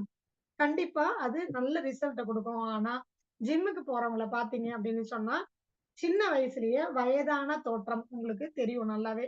இப்போ கம்ப்ளீட்டா இன்னைக்கு உதாரணத்துக்கு நான் சொல்றேனே, இந்த ரொம்ப ஓவர் ஃபோக்கஸ் பண்ணி அத்லெட்டிக் பிராக்டிஸ் பண்றாங்கல்ல, பார்த்திருக்கீங்களா நீங்க? பெண்களே பார்த்தீங்கன்னா ஆண்கள் மாரி இருப்பாங்க. இத நீங்க கவனிச்சீங்கன்னா தெரியும். அத்லெட்டிக் பிராக்டிஸ் நெறைய பிராக்டிஸ் எல்லாம் ஸ்போர்ட்ஸ்ல போறாங்க இல்லைங்களா? இவங்கலாம் என்ன பண்றாங்கன்னா, தன்னுடைய உடலுக்கு மேல வலிமைக்கும் மேல தசைகள், எலும்புகள் இதுக்கெல்லாம் ஓவர் ஸ்ட்ரெயின் குடுத்து, ஓவர் பிரஷர குடுத்து, இவங்க அட்ரினல் அதிகமா சுரக்க வச்சு சீக்கிரமா தீர்த்துடுறாங்க. அப்ப அதுக்காக தான் அவங்க என்ன பண்றாங்க அப்படின்னு இன்னும் சொன்னா நெறைய over protein food, over fat. Example நான் ஒரு பையன வந்து ஒரு சிலம்பம் கிளாஸுக்கு ஒரு 5 வருஷத்துக்கு முன்னாடி கூட்டிட்டு போய் சேர்க்க போயிருந்தேன். அப்ப அவங்க சொல்றாங்க, "நெறைய மட்டன் சாப்பிடு." எனக்கு ரொம்ப கஷ்டமா இருந்தது. எவ்வளவோ இருக்கு. மட்டனை விட ரொம்ப அதிகமான சத்துள்ள உணவுகள் இருக்கும் பொழுது, அவங்க ஒரு மீட்ட சாப்பிடு, ஒரு கறி சாப்பிடு, டெய்லி வந்து கறி சாப்பிடு அப்படின்னு சொன்னா, அப்ப அது என்ன ஆகும்னா, அந்த உணவு இவங்களுடைய உடல்ல ஒருவேளை இவங்க சரியான பயிற்சி குடுக்கலன்னா, அப்படியே உடல்ல தங்கிடும். சோ புதன்னு ஆயிடுவாங்க. சீக்கிரமா ஏஜ் ஆயிடும். நம்ம வந்து 10 வயசு, 15 வயசு இருக்கும் பொழுதே என்ன ஆயிடும்னா, 25, 30 வயசு ஆன மாரியான ஒரு தோற்றம். ஒரு ஸ்டிஃப்னஸ். யோகா பண்றவங்க நளினமா, அழகா, ஒரு மாரி ஃப்ளரிஷா, எப்பவுமே பிரைட்னஸா இருப்பாங்க. சரிங்களா? அதே ஜிம்முக்கு போனவங்க பார்த்தீங்கன்னா, ஆணா, பெண்ணான்னே நமக்கு தெரியாத அளவுக்கு அவங்க பாடி எப்படி இருக்கும்? ஸ்ட்ராங்கா கிடையாது. ஓவரா ஒர்க் பண்ணி ஒரு மாதிரி அப்நார்மலா இருப்பாங்க. அது அந்த வார்த்தையில தான் நம்ம சொல்லணும். பார்த்தீங்கன்னா தெரியும். அதனால நான் எப்பவுமே சொல்லுவேன், விளையாடுறதுக்கு ஏதாவது ஸ்போர்ட்ஸ்க்கு போறீங்கன்னா, தயவு செய்து அது உங்களுக்கு சந்தோஷத்தை கொடுத்தால் விளையாடுங்க. உங்களுக்குள்ள ஒரு போட்டி உணர்வையும், பொறாமை உணர்வையும், கோவத்தையும், டென்ஷனையும், ஒரு வக்ர புத்தியையும், வன்மத்தையும், அடுத்தவங்க ஜெயிக்க கூடாதுங்கிற எண்ணத்தையும் உங்களுக்கு குடுக்குதுன்னா, அப்படி ஒரு ஸ்போர்ட்ஸ் வேண்டவே வேண்டாம். புரியுதுங்களா? சோ ஜிம் மாதிரி இன்னைக்கு ஸ்போர்ட்ஸ் எல்லாமே எப்படி ஆயிடுச்சுன்னா, இளைய சமுதாயம் அதிகமா பாதிக்குது. இது போய் விளையாடுறதுனால இந்த மாதிரி தேவையில்லாத குணங்கள் வருது. மரபு விளையாட்டுகள்ல அப்படி கிடையவே கிடையாது. எந்த மரபு விளையாட்டுகளும் உங்களுக்குள்ள நல்லதை மட்டும் விதைக்கும். தேவையற்ற குணங்கள் இருந்தா கூட போயிடும். அந்த இடத்துல அவங்களுக்கு சந்தோஷம், நல்ல ஒரு பகிர்ந்துக்கிறது, ஷேரிங், விட்டு குடுக்குறது இதெல்லாம் கிடைக்கும். பட் இதுல ஜெயிக்கணும். அதுக்காக இன்னொருத்தன் தோக்கணும். அடுத்தவன் அழிஞ்சாலும் பரவால்ல, நாம மேல வரணும். இதற்கு பேரு விளையாட்டே கிடையாது. இப்படி இன்னைக்கு ஸ்போர்ட்ஸ்ங்கிற பேர்ல நெறைய ஓவர் ஆக்டிவிட்டீஸ் குடுக்குறாங்க. இது ஜிம் மாரி மோசமானது. சோ சந்தோஷத்தை கொடுக்கக்கூடிய விளையாட்டுகள்ல கவனம் செலுத்துறதுக்கு சொல்லுங்க. சரிங்களா? ஜிம்ங்கிறது கண்டிப்பா வேண்டாம். அட்ரினல் அதிகப்படுத்தும். வயதான தோற்றத்தை குடுத்துரும். உடம்புல வயதான தோற்றம் மட்டும் இருந்தா பரவாயில்லையே! அந்த ஸ்டாமினாவும் போயிடும். உழைச்சு ஓவரா ஸ்ட்ரெயின் பண்ணி 50 வயசு, 60 வயசு வரைக்கும் பயன்பட வேண்டிய எனர்ஜில 20 வயசுலயே முடிச்சுருவோம். அப்ப என்ன ஆகும்? நமக்கு கை, கால் நடுக்கம் வந்துரும். ஒரு மாரி ரொம்ப ஸ்ட்ராங், ரொம்ப ஸ்டிஃப் ஆயிடும் பாடி எல்லாம். ஒரு மாரி ஃப்ளெக்சிபிளாவே இருக்காது. ஸ்டிஃப் ஆயிடும். அதுக்கு பேரு ஸ்ட்ராங் அப்படின்னு நெனச்சுட்டு இருக்கிறாங்க. கிடையாது. அது இறுக்கம். மன இறுக்கம் மாரி உடல் இறுக்கம். இறுக்கம் ஆயிடுச்சுன்னா, உங்களால என்ன பண்ண முடியாது? ரத்த ஓட்டம் சீராகாது, பிராண ஓட்டம் சீராகாது, சத்துக்கள் உடலுக்கு போய் சேராது. எல்லாமே தீர்ந்து போயிருக்கும். உடல் எல்லாம் ஓரளவுக்கு டயர்ட் ஆயிருக்கும். உள்ள உறுப்புகள்லாம் வேலை ஓவரா செஞ்சு ஒரு ஸ்டேஜ்ல எனர்ஜியே இல்லாம ஒரு மாரி வீக்கா இருக்கும். அப்போ நெறைய புரோட்டீனையும், நெறைய கொழுப்பு சத்தையும் சாப்பிட்டு மத்த சத்துக்கள் எதுவுமே இல்லாம போயிருக்கும் உடம்புல. அதனால தயவு செய்து என்ன பண்ணக்கூடாதுன்னா, இந்த மாதிரி உடலுக்கு வலிமைங்கிற பேர்ல, உடற்பயிற்சிங்கிற பேர்ல தவறான விஷயங்களை குழந்தைகளையோ, மற்றவர்களோ அல்லது நீங்களோ ஈடுபட வேண்டாம். சரிங்களா? உடற்பயிற்சிங்கிறது நமக்கு சந்தோஷத்தை கொடுக்கணும், சூட்டை ஏற்படுத்தணும், ரத்த ஓட்டத்தை சீராகணும், அடுத்தது பிராண ஓட்டத்தை கொடுக்கணும், நமக்கு சத்துக்களை உடல் முழுவதும் கொடுக்கணும். நீங்க ஒரு உடற்பயிற்சி நான் சொன்ன மாரி சந்தோஷமா பண்ணியிருக்கீங்கன்னா, அதுக்கப்புறம் நீங்க போய் படுத்தா ஆழ்ந்த உறக்கம் வரணும். ஆழ்ந்த உறக்கம் ஒருத்தருக்கு வருது அப்படின்னு சொன்னா, நீங்க உடற்பயிற்சி சரியா செய்திருக்கீங்கன்னு அர்த்தம். சரி, நான் உடற்பயிற்சி செய்துட்டு நான் போய் தூங்கணும். நல்ல ஒரு ரெஃப்ரெஷ் ஆயிட்டு காத்தோட்டத்துல உட்கார்ந்துட்டு ஒரு 10 நிமிஷம் நீங்க உட்கார்ந்தீங்க அப்படின்னா, சமாதின்னு சொல்லக்கூடிய யோகாவுல கடைசியா வரக்கூடிய அந்த ஸ்டேட் இருக்கு பாருங்க, அதுக்கு நீங்க டைரக்ட்டா போயிடலாம். உட்கார்ந்த உடனே உங்களுடைய மனம் ஒருநிலைப்படும். எண்ணமற்ற நிலை ஏற்படும். சந்தோஷமாக நீங்க ஒரு உடற்பயிற்சியை செய்தால் இந்த நிலை உங்களுக்கு ஏற்படும். அப்படி ஏற்பட்டது அப்படின்னா, தானாவே உடம்பு தன்னைத்தானே சரி செய்து எதிர்ப்பு சக்தி அதிகப்படுத்தி நீண்ட ஆயுளோட முழுமையான ஆரோக்கியத்தோட உங்களை கண்டிப்பா கொண்டு வரும். இதுதான் உடற்பயிற்சியோட எக்ஸ்ட்ரீம் பெனிஃபிட். ஸோ தயவு செய்து மற்ற உடற்பயிற்சிகள் எதுவா இருந்தாலும் அது உங்களுக்கு சந்தோஷத்தை கொடுக்குதுன்னா கண்டினியூ பண்ணுங்க. இல்லைன்னா பண்ண வேண்டாம். சரிங்களா? அடுத்தது இதுல நிறைய பேருக்கு என்னன்னா, நான் ஸ்கிப்பிங் விளையாடுறேன், ஜாகிங் போறேன், சைக்கிளிங் போறேன், பண்ணலாம். எது பண்ணினாலும் நீங்க என்ன பண்ணணும், இறுக்கமற்ற உடை. அது உங்களுக்கு சந்தோஷத்தை கொடுக்குதான்னு பாருங்க. ரொம்ப ஸ்ட்ரிக்டா பண்ணாதீங்க. அது ரொம்ப முக்கியம். சைக்கிளிங் போறவங்கள நான் பார்த்திருக்கேன். தனியா போவாங்க, இல்ல ஒரு குரூப்பா போவாங்க. ரொம்ப ஜாலியா பேசிட்டே போவாங்க. தவறு கிடையாது. அதுல அவங்களுக்கு பெரிய ஸ்ட்ரெயின் எல்லாம் ஒண்ணும் ஆகாது. கொஞ்சம் கொஞ்சமா எதுவுமே கொஞ்சம் கொஞ்சமா ஆரம்பிங்க. நம்ம எப்படி 8 வடிவ பயிற்சிக்கு சொன்னோம். நிறைய பேருக்கு எவ்வளோ நேரம் போகணும், அவர்களுடைய உடல் வாகை பொறுத்தது, உடல்நிலையை பொறுத்தது. நீங்க எவ்வளவு நேரம் பண்ணணும் அப்படிங்கிறதெல்லாம். சரிங்களா? உங்களுக்கு ஒரு 10, 15 நிமிஷம் செய்யும்போதே உடல்ல இருக்கக்கூடிய வெப்பம்லாம் வெளியேறி அப்படியே உங்களுக்கு உடம்பு அதிக சூடாகி உங்களுக்கு ஒரு மாதிரி டயர்ட் ஆகுதுன்னா எனர்ஜி குறைவா இருக்குன்னு அர்த்தம். சோ என்ன பண்ணீங்க, அதோட நிறுத்திக்கணும் அன்னைக்கு. அப்படியே நல்லா என்ன பண்ணா ஏற்கனவே சொல்லிருக்கேன், காலை 2யும் நீட்டி போட்டு கையை பின்னாடி வச்சுட்டு தலையை சாய்ச்சிட்டு எந்த பயிற்சி பண்ணாலும் ஒருவேளை வெளியில தான் பண்றீங்கன்னா இப்படி கீழே உட்கார்ந்து தலையை அப்படி பின்னாடி கொஞ்சம் சாய்ச்சிக்கலாம். இது ரிலாக்ஸேஷன் மெத்தட். ஒருவேளை நீங்க வீட்டுல ஒரு யோகா பண்றீங்க இல்ல வேற ஏதோ பண்றீங்கன்னா அங்க என்ன பண்ணலாம், சவாசனம் மாதிரி கீழே ஏதாவது ஒரு விரிப்பு விரிச்சு பேசாம படுத்துடலாம். சரிங்களா? ஒரு ஃபியூ மினிட்ஸ், ஒரு 5 நிமிஷம் அப்படி படுத்திருந்தீங்கன்னா பாடி கம்ப்ளீட்டா என்ன ஆயிடும், ரிலாக்ஸ் ஆயிடும். அதுக்கப்புறம் நீங்க ஒரு அரை மணி நேரம் கழிச்சு ரெஃப்ரெஷ் ஆயிட்டு நீங்க என்ன பண்ணலாம், ஏதாவது ஒரு இயற்கை பழச்சாறு அல்லது மூலிகை சாறு அல்லது உணவு ஏதாவது அந்த மாதிரி என்ன பண்ணலாம், நீங்க உடனே எனர்ஜி ஃபுட் எடுத்துக்கோங்க. கொஞ்சம் கொஞ்சமா கொஞ்சம் கொஞ்சமா ஆரம்பிங்க. 8 வடி உடற்பயிற்சி சொன்னீங்களா, 10 நிமிஷம் முதல்ல ஆரம்பிங்கன்னு. அந்த மாதிரி முதல்ல ஒரு அரை மணி நேரம் வாக்கிங் போங்க அல்லது உடற்பயிற்சி பண்ணுங்க. விளையாடுறது கூட பாத்தீங்கன்னா, நல்லா சாப்பிட்ட உடனே குழந்தைங்க போய் விளையாடலாம். அவங்களுக்கு ஒண்ணும் பண்ணாது. ஏன்னா அவங்க அப்படியே ஃபுல்லா என்ன ஆயிடுவாங்க. நமக்கு தான் சாப்பிட்ட உடனே போய் ஏதாவது குனிஞ்சு நிமிர்ந்து வேலை செஞ்சோம்னா என்ன ஆகும், எது கழிச்சு வரும். இதை நான் இன்னொரு தடவை சொல்லிக்கணும். ஏன்னு சொன்னா நிறைய பேர் தப்பா புரிஞ்சுக்கிறீங்க. நமக்கு நடக்கிறது தான் குழந்தைங்களுக்கு நடக்கும்னு கிடையவே கிடையாதுங்க. ஏன்னா குழந்தைங்க எப்படா விடுவாங்கன்னு முதல்ல அவங்க சாப்பாட்டுக்கு முக்கியத்துவம் கொடுக்க மாட்டாங்க, படிப்புக்கு முக்கியத்துவம் கொடுக்கறத விட, அதாவது கொடுக்க மாட்டாங்கன்னு இல்ல, உடம்புக்கு முக்கியத்துவம் கொடுக்கறத விட, சாப்பாட்டுக்கு முக்கியத்துவம் கொடுக்கறத விட, படிப்புக்கு முக்கியத்துவம் கொடுக்கறத விட அதிகமா எப்பவுமே அவங்களுக்கு விளையாட்டு விளையாட்டு விளையாட்டு. அப்படி இருக்கிற குழந்தைங்க கிட்ட போய் சாப்பிட்ட உடனே விளையாட போகாதன்னு சொல்லாதீங்க. அவங்க எல்லாம் மனநிலை ஃபுல்லா விளையாட்டுல இருக்கும். அது என்ன குதிச்சு விளையாண்டாலும் ஆட்டோமேட்டிக்கா அவங்களுக்கு என்ன ஆயிடும், டைஜஷன் நடக்கும். எந்த ஒரு பாதிப்பையும் கொடுக்காது. ஏன்னா நாமெல்லாம் புகுத்தக்கூடாது. இப்படி ஆயிடும் அப்படி ஆயிடும், தயவு செய்து அப்படிலாம் சொல்லாதீங்க. உனக்கு என்ன தோணுதோ பண்ணு. திடீர்னு ஒரு மாதிரி கஷ்டமா இருக்குன்னா வந்து உட்கார்ந்துக்கோ அப்படி சொல்லுங்க.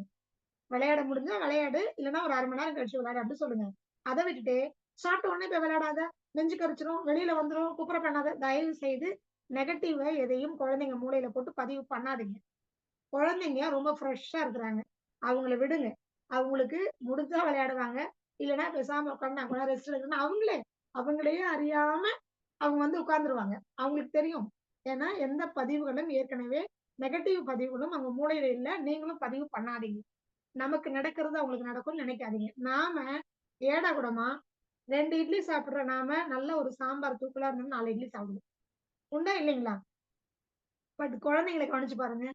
நீங்க ஒரு தடவை சொல்லிட்டீங்கன்னா, நல்லா பிடிச்சிருந்தாலும் சரி, பிடிக்கலனாலும் சரி, அவங்களுக்கு எவ்வளவு வேணுமோ அவ்வளவுதான் சாப்பிடுவாங்க. குழந்தைங்க அப்படிதான்.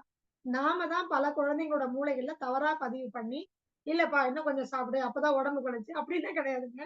அவங்க சந்தோஷமா இருந்தாலே அவங்க ஆரோக்கியமா இருப்பாங்க. நாமளும் அப்படிதான். நம்ம இவ்ளோ சாப்பிடணும், இவ்ளோ தண்ணி குடிக்கணும், இதெல்லாம் வந்து செகண்டரி. இவ்ளோ உழைக்கணும், இதெல்லாம் அவசியமே இல்லைங்க. சந்தோஷமா இருந்தீங்க அப்படின்னு சொன்னா, நீங்க ஆரோக்கியமா இருப்பீங்க. வேற எதுவுமே பண்ண வேண்டாம். எத செஞ்சாலும் மனசுக்கு பிடிச்சு, அதுல மனசு ஒன்றி, ஆர்வத்தோட, சந்தோஷமா அப்படி செய்தோம்னா, எதுவுமே நமக்கு உடல் ஆரோக்கியம் தான். அதனால, இன்னைக்கு யாரா இருந்தாலும் உங்களுடைய உடற்பயிற்சிங்கிறது எப்படி இருக்கும்னா, உங்களுக்கு அது சந்தோஷத்தை கொடுக்கணும். நிறைவா அது உங்கள ஒண்ணு சமாதி ஸ்டேட்டுக்கு அழைச்சிட்டு போணும். இல்லன்னா இரவு நேரத்துல நல்ல தூக்கத்தை கொடுக்கணும். அப்படி குடுத்தா நீங்க சரியான உடற்பயிற்சி உடலுக்கு குடுக்குறீங்கன்னு அர்த்தம். இல்ல நான் மெடிடேஷன் பண்றேன், யோகா பண்றேன். இது ஒரு தவறான புரிதல். நெறைய பேர் நான் உடற்பயிற்சி பண்றேன், யோகா பண்றேன், தியானம் பண்றேன். அதனால எனக்கு இரவெல்லாம் தூக்கம் வருதுல்ல.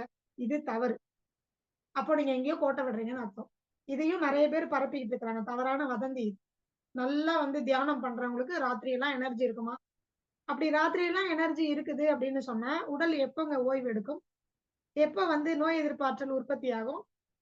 அப்போ நாம வந்து அப்படியே அதிலேயே நம்ம வந்து சரியாயிடுவோமா? கிடையவே கிடையாது. 2 மணி நேரம் தூங்குனா போதும், 3 மணி நேரம் தூங்குனா போதும். நாம அப்படியெல்லாம் ஒண்ணும் பெரிய தவசீலர்கள் கிடையாது. பெரிய ஞானிகள் அப்படியெல்லாம் இல்ல. அப்படி இருந்தீங்கன்னா சந்தோஷம். நாம சாதாரண ஒரு லௌகீக வாழ்க்கையில வாழ்ந்துட்டு இருக்கிறோம். நமக்கும் மனதளவிலும், புத்தி அளவிலும் நெறைய தொந்தரவுகள் இருக்கு. உடல் அளவுல சில விஷயங்கள ஃபாலோ பண்ண முடியுது. சில விஷயங்கள வெளியில போய் நாம என்னதான் வீட்ல தக்காளி, வெண்டைக்காய் செடி வச்சிருந்தாலும், திடீர்னு பிள்ளை காலிஃப்ளவர் கேட்டதுன்னா கடையில தான் போய் வாங்க வேண்டியது. நம்ம வீட்ல விளைய வைக்க முடியுதா? திடீர்னு திராட்சை வேணும்னு சொன்னா திராட்சை தோட்டத்திலயோ, இல்ல கடையில தான் போய் வாங்க வேண்டியிருக்கு. அப்படி இருக்கும்போது அதெல்லாம் மருந்து அடிச்சு தான் இருக்கு. அப்போ அது உடல் ஆரோக்கியத்தை கெடுக்கும். அதுக்கு நமக்கு நோய் எதிர்ப்பாற்றல் வேணும். அப்போ நமக்கு நல்ல ஆழ்ந்த உறக்கம் வேணும். அப்போ அதுக்கு என்ன வேணும்? நமக்கு நல்ல உடற்பயிற்சி வேணும். புரியுதுங்களா? சோ அத விட்டுட்டு நான் தவம் பண்றேன், நான் தியானம் பண்றேன். எனக்கு 3 மணி நேரம் தூக்கம் போதும்னு சொன்னா, பகல்ல உங்களுக்கு தூக்கம் வராம இருக்கா? ஒருவேளை நீங்க தவசீலர், நான் ஞானி, நான் உடற்பயிற்சிகள் எதுவுமே செய்யாம நான் தியானம் மட்டுமே பண்றேன். எனக்கு 2 மணி நேரம், 3 மணி நேரம் ராத்திரி தூங்குவேன். நான் காலையில எழுந்துருவேன். ஓகே, சந்தோஷம். காலையில எழுந்துருங்க. ஆனா, பகல் முழுக்க உங்களுக்கு சுறுசுறுப்பா, எல்லாரையும் போல சந்தோஷமா, மனம் ஒன்றி எல்லா விஷயத்திலயும் கவனம் செலுத்த முடியுதா? பகல்ல உங்களுக்கு தூக்கமே வராம இருக்கா? அப்படி இருந்ததுன்னு சொன்னா நீங்க ஞானி. நீங்க வெறும் தவம் மட்டும் பண்ணுங்க. பகல்ல எனக்கு காலையில 3 மணிக்கு 4 மணிக்கு எழுந்துக்கிறேன். எனக்கு பகல் முழுக்க தூக்கம் வருது. அடிக்கடி 11 மணிக்கு தூக்கம் வருது. சாப்பிட்ட உடனே தூக்கம் வருது. அப்படின்னா, உங்களுக்கு சரியான உடற்பயிற்சி அவசியம். பிராண ஓட்டத்துக்கு பதிலா அங்க அபான ஓட்டம் இருக்கு. சத்துக்கள் குறைந்திருக்கு. நல்ல உணவு வேணும். நல்ல ஒரு உடற்பயிற்சி வேணும். சோ இதெல்லாம் குடுக்காம நான் தவம் மட்டும் பண்றேன், தியானம் மட்டும் பண்ணேன்னா எல்லாருக்கும் உகந்தது கிடையாது. அத தெளிவா புரிஞ்சுக்கோங்க. சோ நெறைய பேர் இப்படி சொல்லிட்டு திரிஞ்சுட்டு இருக்காங்க. நான் மெடிடேஷன் பண்றேன் அப்படின்னு சொல்லி யோகாலாம் பண்றதில்ல. அல்லது விளையாடுறதில்ல. நல்ல உடற்பயிற்சிகள் செய்யறதில்ல. இதனால உங்க உடல் பலவீனப்படும். உங்களுடைய அபான வாயுனுடைய தேக்கம் உடல் முழுக்க இருக்கும். ஒரு மாரி எப்பவும் லெத்தார்ஜியா இருக்கும். பகல் முழுக்க உங்கள தூங்க சொல்லும். எதுலயுமே ஈடுபடவே முடியாது. இது என்னுடைய அனுபவம். காரணம் என்னன்னா, கடந்த ஒரு சில மாதங்களுக்கு முன்னாடி, நாங்க அந்த மாரி தவ பயிற்சின்னு சொல்லி காலையில பண்ணோம். யோகாலாம் எதுவுமே வேண்டாம். எக்சர்சைஸ்லாம் ஒண்ணுமே வேண்டாம். அதெல்லாம் வந்து எல்கேஜி லெவலு, இதான் பிஹெச்டி லெவல்ன்னு சொன்னாங்க. நாங்களும் உட்கார்ந்தோம். உட்கார்ந்தா என்னால பேஷண்ட்ஸ் கூட பார்க்கவே முடியல. ஒரு ஓபி கன்சல்டேஷன் ஒரு 10 பேஷண்ட் பார்க்க முடியல என்னால. கன்டினியூஸா. அப்படி ஒரு தூக்கம் வருது. கண்ட்ரோல் பண்ண முடியாம. எனக்கே ரொம்ப ஷேம் ஆயிடுச்சு. அந்த அளவுக்கு இருந்தது. ஒரு ஸ்டேஜ்ல போதும் நான் நல்லா தான் இருக்கேன். தேவையில்லாம நான் ஒண்ண கத்துக்கிட்டு, அதுக்கான பேசிக்கான என்னென்ன விஷயங்களோ அதெல்லாம் செய்யாம, எல்லாத்தையும் திடீர்னு விட்டுட்டு நாம வந்து தவம் மட்டும் பண்றேன், நான் மெடிடேஷன் பண்றேன் அப்படின்னு நைட்டு 12 மணிக்கு தூங்குறது, காலைல 3 மணிக்கு எழுந்து திரும்ப மெடிடேஷன் பண்றது. இது எல்லாருக்கும் உகந்தது கிடையாது. நமக்கு நாள் முழுக்க 1008 வேலை இருக்கு. அதையெல்லாம் செய்றோம். அதுக்கு நமக்கு எல்லா விதத்திலும் சக்தி வேணும். வெறும் தவம் மட்டும் இன்னைக்கு இருக்கக்கூடிய இந்த லௌகீக லைஃப்ல இருக்கக்கூடிய மென்டல் பிரஷர்ல தவம் மட்டும் நமக்கு எடுத்த உடனே நமக்கு எல்லா விதத்திலயும் சப்போர்ட் பண்ணாது. மெடிடேஷன் மட்டும் பண்ணி நான் என் உடம்ப ஆரோக்கியமா வச்சுக்கிறேன். தயவு செய்து சொல்லாதீங்க. இப்போ நான் அதுலருந்து மாறி ஒரு 1 1/2 மாசம் ஆச்சு. கம்ப்ளீட்டா நான் காலையில எழுந்து ரெகுலரா என்னோட ஷெட்யூல் யோகா பண்றது, அதுக்கப்புறம் மெடிடேஷன் பண்றது, ஜாலியா சிரிப்பு யோகா பண்றது, குழந்தைங்களோட நல்லா ஒரு ஜாகிங் போறது, அந்த மாரிலாம் ரொம்ப ஈஸியா போயிடுறேன். Morning natural food. இப்ப என்னால நைட் வரைக்கும் கிட்டத்தட்ட ஒரு 7:30 மணி வரைக்கும் ஆக்டிவா 100% ஆக்டிவா இருக்கும். இன்னும் நெறைய வேலைகள் இருக்கு செய்யலாமான்னு தான் இருக்கும். அவ்ளோ எனர்ஜெட்டிக்கா இருக்கும். காரணம் நம்ம உடம்போடு சேர்ந்த உடற்பயிற்சிகள் செய்யறது ரொம்ப ரொம்ப ரொம்ப அவசியம். புரியுதுங்களா? பிராணாயாமம் மட்டும் போதும், தியானம் மட்டும் போதும் கிடையாது. உடற்பயிற்சி அவசியம். உடல் ஆரோக்கியமா இருக்கணும்னா உடற்பயிற்சி, சந்தோஷம் கொடுக்கக்கூடிய உடற்பயிற்சியை செய்ய வேண்டியது ரொம்ப அவசியம். சரிங்களா? இப்ப இதுல ஏதாவது உங்களுக்கு டவுட் இருக்கு, லாஸ்ட் 8 நடைப்பயிற்சியில ஏதாவது டவுட் இருக்கு, நான் நடந்தேன், இந்த பெனிஃபிட் இருக்கு, அப்படி ஏதாவது இருந்தாலும் நீங்க ஷேர் பண்ணலாம். சரிங்களா? இன்றைக்கு என்னுடைய கருத்து பரிமாற்றத்தை இதோட நான் நிறைவு செய்துக்கிறேன். நன்றி.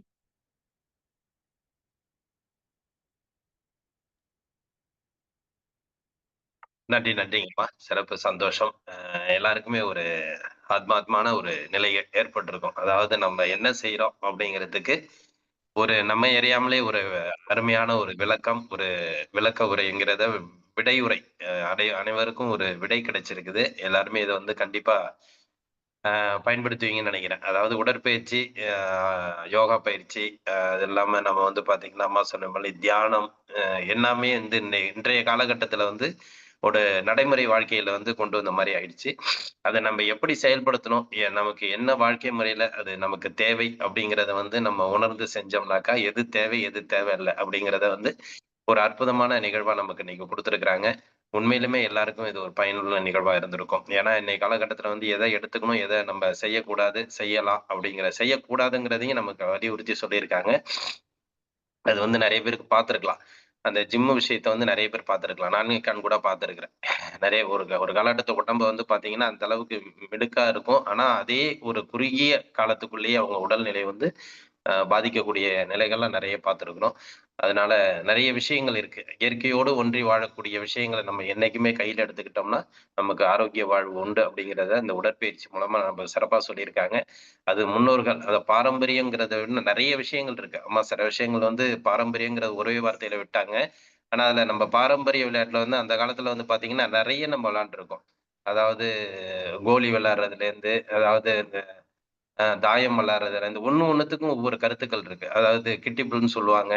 அடுத்தது கொக்கி கம்முன்னு சொல்லுவாங்க. நெறைய விஷயங்கள் இருக்கு. அதாவது எப்படின்னா, இது வந்து எப்படின்னா, உடலாலயும், மனதாலயும் நம்ம வந்து சரியான முறையில் எடுத்துக்கக்கூடிய வாய்ப்புள்ள விளையாட்டுகள் அது. அதே மாரி அந்த லேடீஸுங்கள பார்த்தீங்கன்னா, அந்த சில்லிக்கோடுன்னு சொல்லிட்டு அத கூட விளையாடுவாங்க. அது அது அதெல்லாம் வந்து பார்த்தீங்கன்னா, ஒத்த கால்லயே நம்ம அது ஒரு பயிற்சி முறைகள் மாரியே இருக்கும் நமக்கு. ஆ அது மாரியான விஷயங்கள் நெறைய இருக்கு. அத வந்து ஒண்ணொண்ணுத்தையும் நம்ம பார்க்கக்குள்ள அது வந்து இன்னொன்னு வந்து பார்த்தீங்கன்னா, அந்த தாயம் விளையாடக்குள்ள அது மைண்ட நம்ம அதுல கொண்டு போய் செலுத்துற மாரி இருக்கும். அதே மாரி வந்து பார்த்தீங்கன்னாக்கா, பம்பரம் விளையாடுறது. பம்பரம் விளையாடக்குள்ள அதுலயும் நமக்கு வந்து மைண்ட செலுத்தி விளையாடுற மாரி இருக்கும். சில விளையாட்டுகள் வந்து பார்த்தீங்கன்னா, உடலை சார்ந்து இருக்கும். எல்லாமே கலந்த ஒரு விளையாட்டு முறைகள் தான் அப்ப இருக்கும். ஒண்ணொண்ணுத்தையும் பார்த்தீங்கன்னா, சிறப்பா இருக்கும். அது வந்து நமக்கு உடலுக்கும், மனதுக்கும் ஒரு பயிற்சி முறைகளாவும் அன்றைய காலகட்டத்துல இருந்துச்சு. நம்ம அது எல்லாத்தையுமே இன்னைக்கு வந்து இல்லாத ஒரு வாழ்க்கை முறையா இன்னைக்கு கொண்டு போயிட்டு இருக்கோம். ஒரு சில பகுதியில இன்னுக்கும் அந்த பாரம்பரிய விளையாட்டுகள் இருந்து கொண்டு தான் இருக்கிறது. அற்புதமான ஒரு விஷயத்த வந்து இன்னைக்கு தெளிவா சொல்லியிருக்காங்க. உடற்பயிற்சிக்கு ஏற்ற நமக்கு எந்த அளவுக்கு உடல் வந்து நமக்கு சிறப்பா குடுக்குதுன்ட்டு. நம்ம எந்த அளவுக்கு இந்த அம்மா சொன்ன மாரி எந்த அளவுக்கு நம்ம அந்த காரைக்கால்ல அந்த 3 நாள்லயே உங்களுக்கு தெரியும். என்னத்த தான் நம்ம வந்து ஒரு செஷன் டாபிக் எடுத்தாலும் சரி, மத்த செஷன் நம்ம யோகா பயிற்சி முறைகள் செஞ்சாலும் சரி, அந்த இரவு நம்ம அந்த செஞ்ச அந்த விளையாட்டு வழி, அந்த சிரிப்பு, இந்த யோகா செய்யக்குள்ள டோட்டல் பாடியே நமக்கு வந்து ரிலாக்ஸ் ஆன மாரி நமக்கு ஒரு ரிலாக்ஸ் கிடைச்சது. எல்லாருக்குமே அது உணர்ந்தோம் அது. அப்போ வந்து பார்த்தீங்கன்னா, அதுல எதையுமே நம்ம வந்து குறை சொல்ல முடியாது. அதாவது உச்சந்தலை முதல் உள்ளங்கால் வரைக்கும் உள்ள அனைத்து உறுப்புகளையும் என்ன ஒரு பெரிய விஷயம்னா, நம்மளை அறியாமலேயே நம்ம வந்து தானாவே ஏற்படுத்தல. நம்மளை அறியாமலேயே ஒரு விஷயம் அங்க நடந்ததுன்னா, அந்த நேரத்துல மட்டும் தான். அப்படின்னு நம்ம எல்லாருமே உணர்ந்தோம்னு வச்சுக்கங்களேன். அதுவும் ஒரு சிறப்பான விஷயம் தான். அது மாரி ஒண்ணொண்ணுத்தையும் நம்ம தானாவே ஏற்படுத்தி செய்யக்கூடிய விஷயங்கள் வந்து, அ உ கண்டிப்பாக உடலை ஆரோக்கியத்தை ஏற்படுத்தும் அப்படிங்கிறத வந்து சிறப்பா இன்னைக்கு ஒரு டாபிக்கோட நம்ம குடுத்துருக்காங்க. வாழ்த்துக்கள். இன்றைய நிலையில் அற்புதமாக நமக்கு அனைத்து விதமான பயிற்சிகளுக்கு உண்டான சிறப்பான ஒரு வழிமுறைகளை ஏற்படுத்தி கொடுத்து, ஒவ்வொருவருக்கும் ஒரு புரிதலையும் ஏற்படுத்தி கொடுத்த அகிலா மேடம் அவர்களுக்கு அனைவரின் சார்பாக நெஞ்சார்ந்த நன்றிகளையும், வாழ்த்துக்களையும் தெரிவித்துக் கொள்கிறோம். நன்றிங்கம்மா. நிகழ்ச்சியில வந்து இப்ப ஹேண்ட் ரைஸ் பண்ணீங்கன்னா கேள்விகள் கேட்கலாம். நாகம்மை ஹேண்ட் ரைஸ் பண்ணியிருக்கீங்க. உங்களுடைய கேள்விகள நீங்க கேட்கலாம்மா.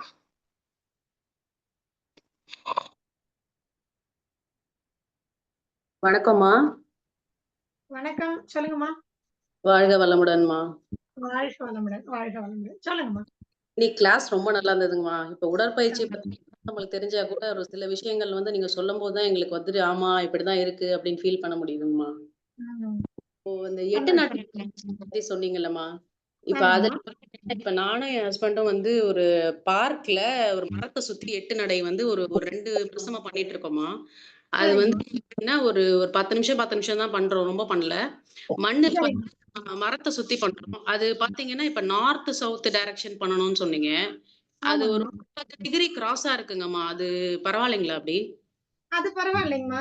அது பரவால்ல. நாம வந்து செருப்பு இல்லாம நடக்கணும். அது ரொம்ப முக்கியம். அத மட்டும் பாத்துக்கோங்க. ஆ, கொஞ்சம் கிராஸா இப்ப இங்க கூட எங்க பார்க்ல கூட பாத்தீங்கன்னா, இல்ல நீங்க சொன்ன மாரி ஒரு 10 டிகிரி கிராஸா தான் இருக்கு. நாங்களுமே என்ன பண்றோம்னா, வளர்ந்த மரங்கள் தான்.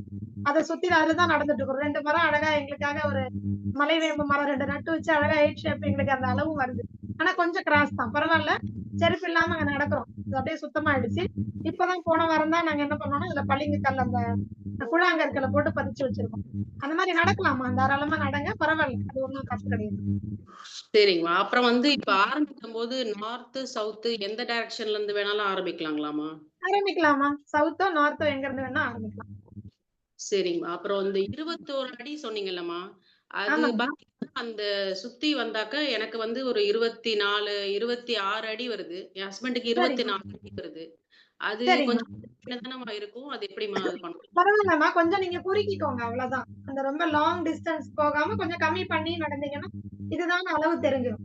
ஒரு 4 இடத்த மட்டும் பாயிண்ட் பண்ணிக்கிட்டு அதுக்குள்ள நடக்கிற மாரி பண்ணி பாருங்க. அவ்வளவுதான். அதாவது அது ஒரு சமயங்கள்ல நம்மளுடைய நடை பார்த்தீங்கன்னா, ரொம்ப எட்டி வைப்போம். சில நேரங்கள்ல ரொம்ப ஷார்ட்டா வைப்போம். அதனால இந்த பிளஸ் ஆர் மைனஸ் 2, 3ங்கிறது பெரிய கணக்கு எடுத்துக்க வேண்டாம். ரொம்ப பெரிய லெவல்ல இப்ப நாம சின்னதா இப்ப நம்ம குள்ளமா இருக்கோம். நாம வந்து அந்த 8க்கு 16ல நடந்தோம் அப்டின்னா, அது ரொம்ப ஸ்ட்ரெயின். அப்ப கண்டிப்பா இந்த நகம் இன்னும் நமக்கு ரொம்ப ஜாஸ்தி ஆகும். 28 அடி, 30 அடி கிட்ட வந்துரும். பட் இந்த 3, 4 எல்லாம் டிஃபரன்ஸ் எல்லாம் ஒரு பெரிய விஷயம் கிடையாது. அது பண்ணிக்கலாம். சரிங்கம்மா. எனக்கு வந்து நான் ஹைட் கம்மி தான். 26 அடி வருதுங்கம்மா. அது அது ஓகே தானுங்களாம்மா? கொஞ்சம் நீங்க என்ன சொன்னீங்கன்னா, ஷார்ட்டா நடந்துக்கோங்க. அதுல ஏதாவது ஒரு பாயிண்ட்ல அவங்க கொஞ்சம் பெரிய இதுல நடந்தாலும், நீங்க கொஞ்சம் ஷார்ட் பண்ணிக்கோங்க அதையவே. அந்த லெங்த்தையோ ஏதாவது ஒண்ண கம்மி பண்ணிக்கோங்க. அவ்வளவுதான். சரிங்க, சரிங்க. சரிங்களா? ஆனா நல்லா வித்தியாசம் தெரியுதும்மா. அது நடக்கும்போது நல்லா தெரியுது. கழிவு நீக்கமா இருக்கட்டும், உடல் நல்லா புத்துணர்ச்சியா இருக்கிறது. அது மண்ல கண்டிப்பா. இன்னும் கொஞ்சம் நல்லாவே இருக்குமா. நிச்சயமா, நிச்சயமா. சந்தோஷம். ஃபாலோ பண்ணிட்டு அதுக்கான ஒரு ஃபீட்பேக்கும் சொன்னதுக்காக ரொம்ப நன்றி. சந்தோஷம்மா, சந்தோஷம். நன்றிம்மா.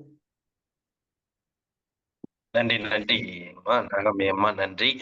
நேரடி நிகழ்வுல வந்து எல்லாத்துலயுமே காரைக்கால்லயும் கலந்துக்கிட்டாங்க. சிறப்பான ஒரு அதாவது எப்படின்னா, ஒரு விஷயத்த நம்ம ஃபாலோ பண்ணக்குள்ள எந்த அளவு அவங்க டெப்த்தா போறாங்க அப்படின்னாக்கா, நம்மளோட வழிகாட்டுதல் தான் அப்படிங்கிறதுக்கு தான் முக்கிய காரணம் இது. அனைவருக்கும் ஒரு சின்ன ஒரு விஷயம் என்ன சொல்ல போறோம்னா, நம்ம வந்து எதுக்காகவோ ஒரு சில விஷயத்த கத்துக்கிறோம் அப்படிங்கிறத விட, நமக்காக நம்ம கத்துக்கிறோம் அப்படிங்கிறத மட்டும் புரிதல் இருந்துச்சுன்னாக்கா, கண்டிப்பாக வந்து தினமும் காலச்சக்கரத்துல இணையறதுக்கு ஒரு வாய்ப்ப நீங்க ஏற்படுத்துங்க. ஏன்னா வந்து, இது வந்து மற்றவர்களுக்காக இல்ல, உங்களுடைய ஒவ்வொருவருக்காகவும் சரி. ஏன்னா இந்த நிகழ்வு என்பது வந்து பார்த்தீங்கன்னா, நேத்து கூட நானும் நலசிவம் ஐயாவும் பேசிக்கிட்டு இருந்தோம். அதாவது சில பயிற்சி முறைகள் வந்து நெறைய பேர் கத்துக் குடுத்துட்டு இருந்தாலும், ஆனா உடலை சார்ந்து இல்ல. அவங்க அம்மா சொன்ன மாரி இன்னைக்கு வந்து ஏதோ ஒரு தியானத்த சம்பந்தமான விஷயங்கள் மட்டும் செஞ்சுட்டு இருக்காங்க. ஆனா நம்ம காலச்சக்கரத்துல தான் இன்னைக்கு இதுல பயணிச்சுட்டு இருக்கிறவங்க கிட்டத்தட்ட ஒரு 50%க்கு மேல என்னன்னாக்கா, உடல் அளவுல எந்த ஒரு நோய் நொடி இல்லாம நாங்க சந்தோஷமா இருக்கோம். அப்படிங்கிறத வந்து எல்லாருமே நமக்கு வந்து ஃபீட்பேக் குடுக்குறாங்க. இதுக்கு தான் இந்த காலச்சக்கரத்த வந்து நம்ம சிறப்பா கொண்டு போறதுக்கும் ஒரு நல்ல ஒரு விஷயமா தெரியுது. ஏன்னா வந்து இதுக்காக தான் நம்ம இந்த நிகழ்வு தொடர்ந்து குடுத்துட்டு இருக்கோம். ஏன்னா, அது ஒவ்வொருத்தவங்களும் அனுபவித்து அத செய்யக்குள்ள எல்லாருக்குமே ஒரு சிறப்பான ஒரு நிகழ்வா இருக்கும். அது மாரி தொடர்ந்து இந்த காலச்சக்கரத்துல நம்ம குடுக்குற செய்திகள் எல்லாமே வந்து பார்த்தீங்கன்னா ஏன்னா, நீங்க எந்த அ மற்ற அ வழிமுறைகள்ல நீங்க பின்பற்றினாலும், இந்த காலச்சக்கரம் என்பது 1 மணி நேரம் உங்களுக்கு வந்து உண்மையிலேயே வாழ்க்கைக்கு தேவையான அனைத்து விஷயங்களையும் நம்ம சிறப்பா குடுத்துட்டு இருக்கிறதுனால, நீங்க எந்த ஒரு தேடுதலுக்கும் போ வேண்டிய வாய்ப்பு உங்களுக்கு தேவையில்ல. ஏன்னா, இன்னைக்கு வந்து அகிலாம்மா என்ன சொல்ல போறாங்கன்னு யாருக்குமே தெரியாது. ஆனா, காலச்சக்கரத்துலங்கிறது அந்த 1 மணி நேரத்த நீங்க பயன்படுத்தினதுனால என்னென்னமோ சொல்லியிருக்காங்கங்கிறது தான் இப்ப ஞாபகத்துக்கு வரும். அதே மாரி இந்த காலச்சக்கரம் நேரடி நிகழ்வுக்கு வந்து கலந்துக்கிறதுல வந்து உங்களுக்கு எந்தவித வாய்ப்பு தவற விட்டிருந்தாலும், அப்ப என்ன நினைவுகள்ல இருந்தீங்களோ, ஆனா வாய்ப்ப பயன்படுத்தினவங்களுக்கும், அத வந்து அந்த ஃபீட்பேக் கேட்கிறவங்களுக்கும் இன்னைக்கு உள்ள மனநிலைகள் வேற வேற மாரி இருக்கும். அது மாதிரி நம்ம அனுபவித்ததுக்கு பிறகு பாத்தீங்கன்னாக்கா அதை வந்து வருத்தப்படக்கூடிய நேரமாக இருக்காம நம்ம வந்து அது இருக்கும்போதே காற்றுள்ள போதே தூற்றிக்கொள் அப்படிங்கிற மாதிரி ஒவ்வொரு நாளும் நடக்கக்கூடிய ஒவ்வொரு நாளும் என்னென்ன செய்திகள் கொடுக்காங்கிறது யாருக்குமே தெரியாது. பிரபஞ்சம் தான் கொடுத்துட்டு இருக்கு, இறைவன் தான் நம்மள்ட்ட கொடுத்துட்டு இருக்காங்க. அதை வந்து நம்ம எடுத்துக்கூடிய பொறுப்பை நீங்க எல்லாருமே எடுத்துக்கணும்னு நான் ஒரு அன்பு வேண்டுகோளை வைக்கிறேன். ஏன்னா வந்து சில பேர் வந்து ஏதோ ஒரு காரணத்துக்காக குறுகிய நாட்கள் வர்றீங்க, குறுகிய நாட்கள் வர்றது கிடையாது. ஆனா அத தொடர்ந்து அந்த 1 மணி நேரம் என்பத வந்து நீங்க பயன்படுத்தினீங்கன்னாக்கா, உண்மையிலுமே வந்து நீங்க எந்த ஒரு எதிர்பார்ப்பும், எந்த ஒரு அ நோய் நொடிகளும் சரி, உடல் அளவிலும் சரி, எந்தவித ஒரு ஆரோக்கியமான ஒரு வாழ்க்கைக்கு நம்ம வந்து இது ஒரு வழிகாட்டியா நம்ம கொண்டு போலாம். அம்மா சொல்ற மாரி இத வந்து மற்றவர்களுக்கும் நம்ம எடுத்து கூறுறதுக்கு நம்ம ஒரு முன்னோடியா இருக்கணும். அதுதான் பெரிய முக்கியம் அதுல. ஏன்னா வந்து நம்ம மட்டும் கத்துக்கிட்டு, நம்ம மட்டும் செஞ்சுட்டு இருக்கிறது பெரிய விஷயம் கிடையாது. நம்ம கத்துக்கிட்டத 4 பேருக்கு சொல்லிக் குடுக்கணும் அப்படிங்கிற ஒரு நல்ல ஒரு மனப்பக்குவம் அனைவருக்கும் வர வேண்டும். இந்த குழுவுல இணையிறவங்க இப்ப புதுசா அன்பர்கள் வந்திருக்கீங்களான்னு தெரியல. அப்படி சப்போஸ் நீங்க வந்திருந்தீங்கன்னாக்கா, காலச்சக்கரம்னு ஒரு குழு இருக்குது. அதுல இணைந்து நீங்க தொடர்ந்து பயணியுங்க. கண்டிப்பாக வந்து எல்லாருக்குமே அது மாரி ஒரு வாய்ப்பு உங்களுக்கு வாழ்க்கை முறையில ஒரு மாற்றம் ஏற்படுவதற்கான வாய்ப்பு இந்த காலச்சக்கரம் குடுக்கும் அப்படிங்கிறத அந்த நேரத்துல தெரிவிச்சுக்கிறோம். அப்படி புதிதாக அன்பர்கள் இருந்தீங்கன்னாக்கா, இந்த சொல்ற நம்பருக்கு நீங்க ஒரு வாட்ஸ்அப் மெசேஜ் உங்க நேமோட குடுங்க. நம்ம அந்த குழுவுல இணைத்திடலாம் கண்டிப்பாக. 9842493585 9842493585 இந்த நம்பருக்கு நீங்க ஒரு வாட்ஸ்அப் மெசேஜ் உங்க நேம் குடுத்து குடுங்க. நம்ம அந்த காலச்சக்கரம் குழுவுல இணைத்திடலாம். நன்றி. அ அடுத்ததாக வந்து பாத்தீங்கன்னா, உஷா அப்படிங்கிறவங்க ஹேண்ட் ரைஸ் பண்ணியிருக்காங்க.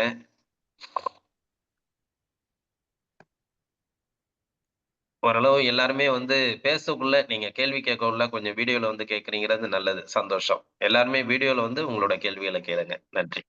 வாழ்க வளமுடன் ஐயா. வாழ்க வாழ்க வளமுடன். வளமுடன். வாழ்க வாழ்க வளமுடன். வளமுடன். சொல்லுங்கம்மா. இப்போ யோகாஸ் நான் நீங்க 8 நட போட்டதுலேருந்து நான் வந்து ஈவினிங் ஒரு 7, 8:00 நான் போடுறேம்மா. போடும்போது அந்த 8 போடுறதுனால நைட் நல்ல தூக்கம் வருது. எனக்கு எப்பயும் மோஸ்ட்லி 2:00 நான் எழுந்திரிச்சுருவேன்.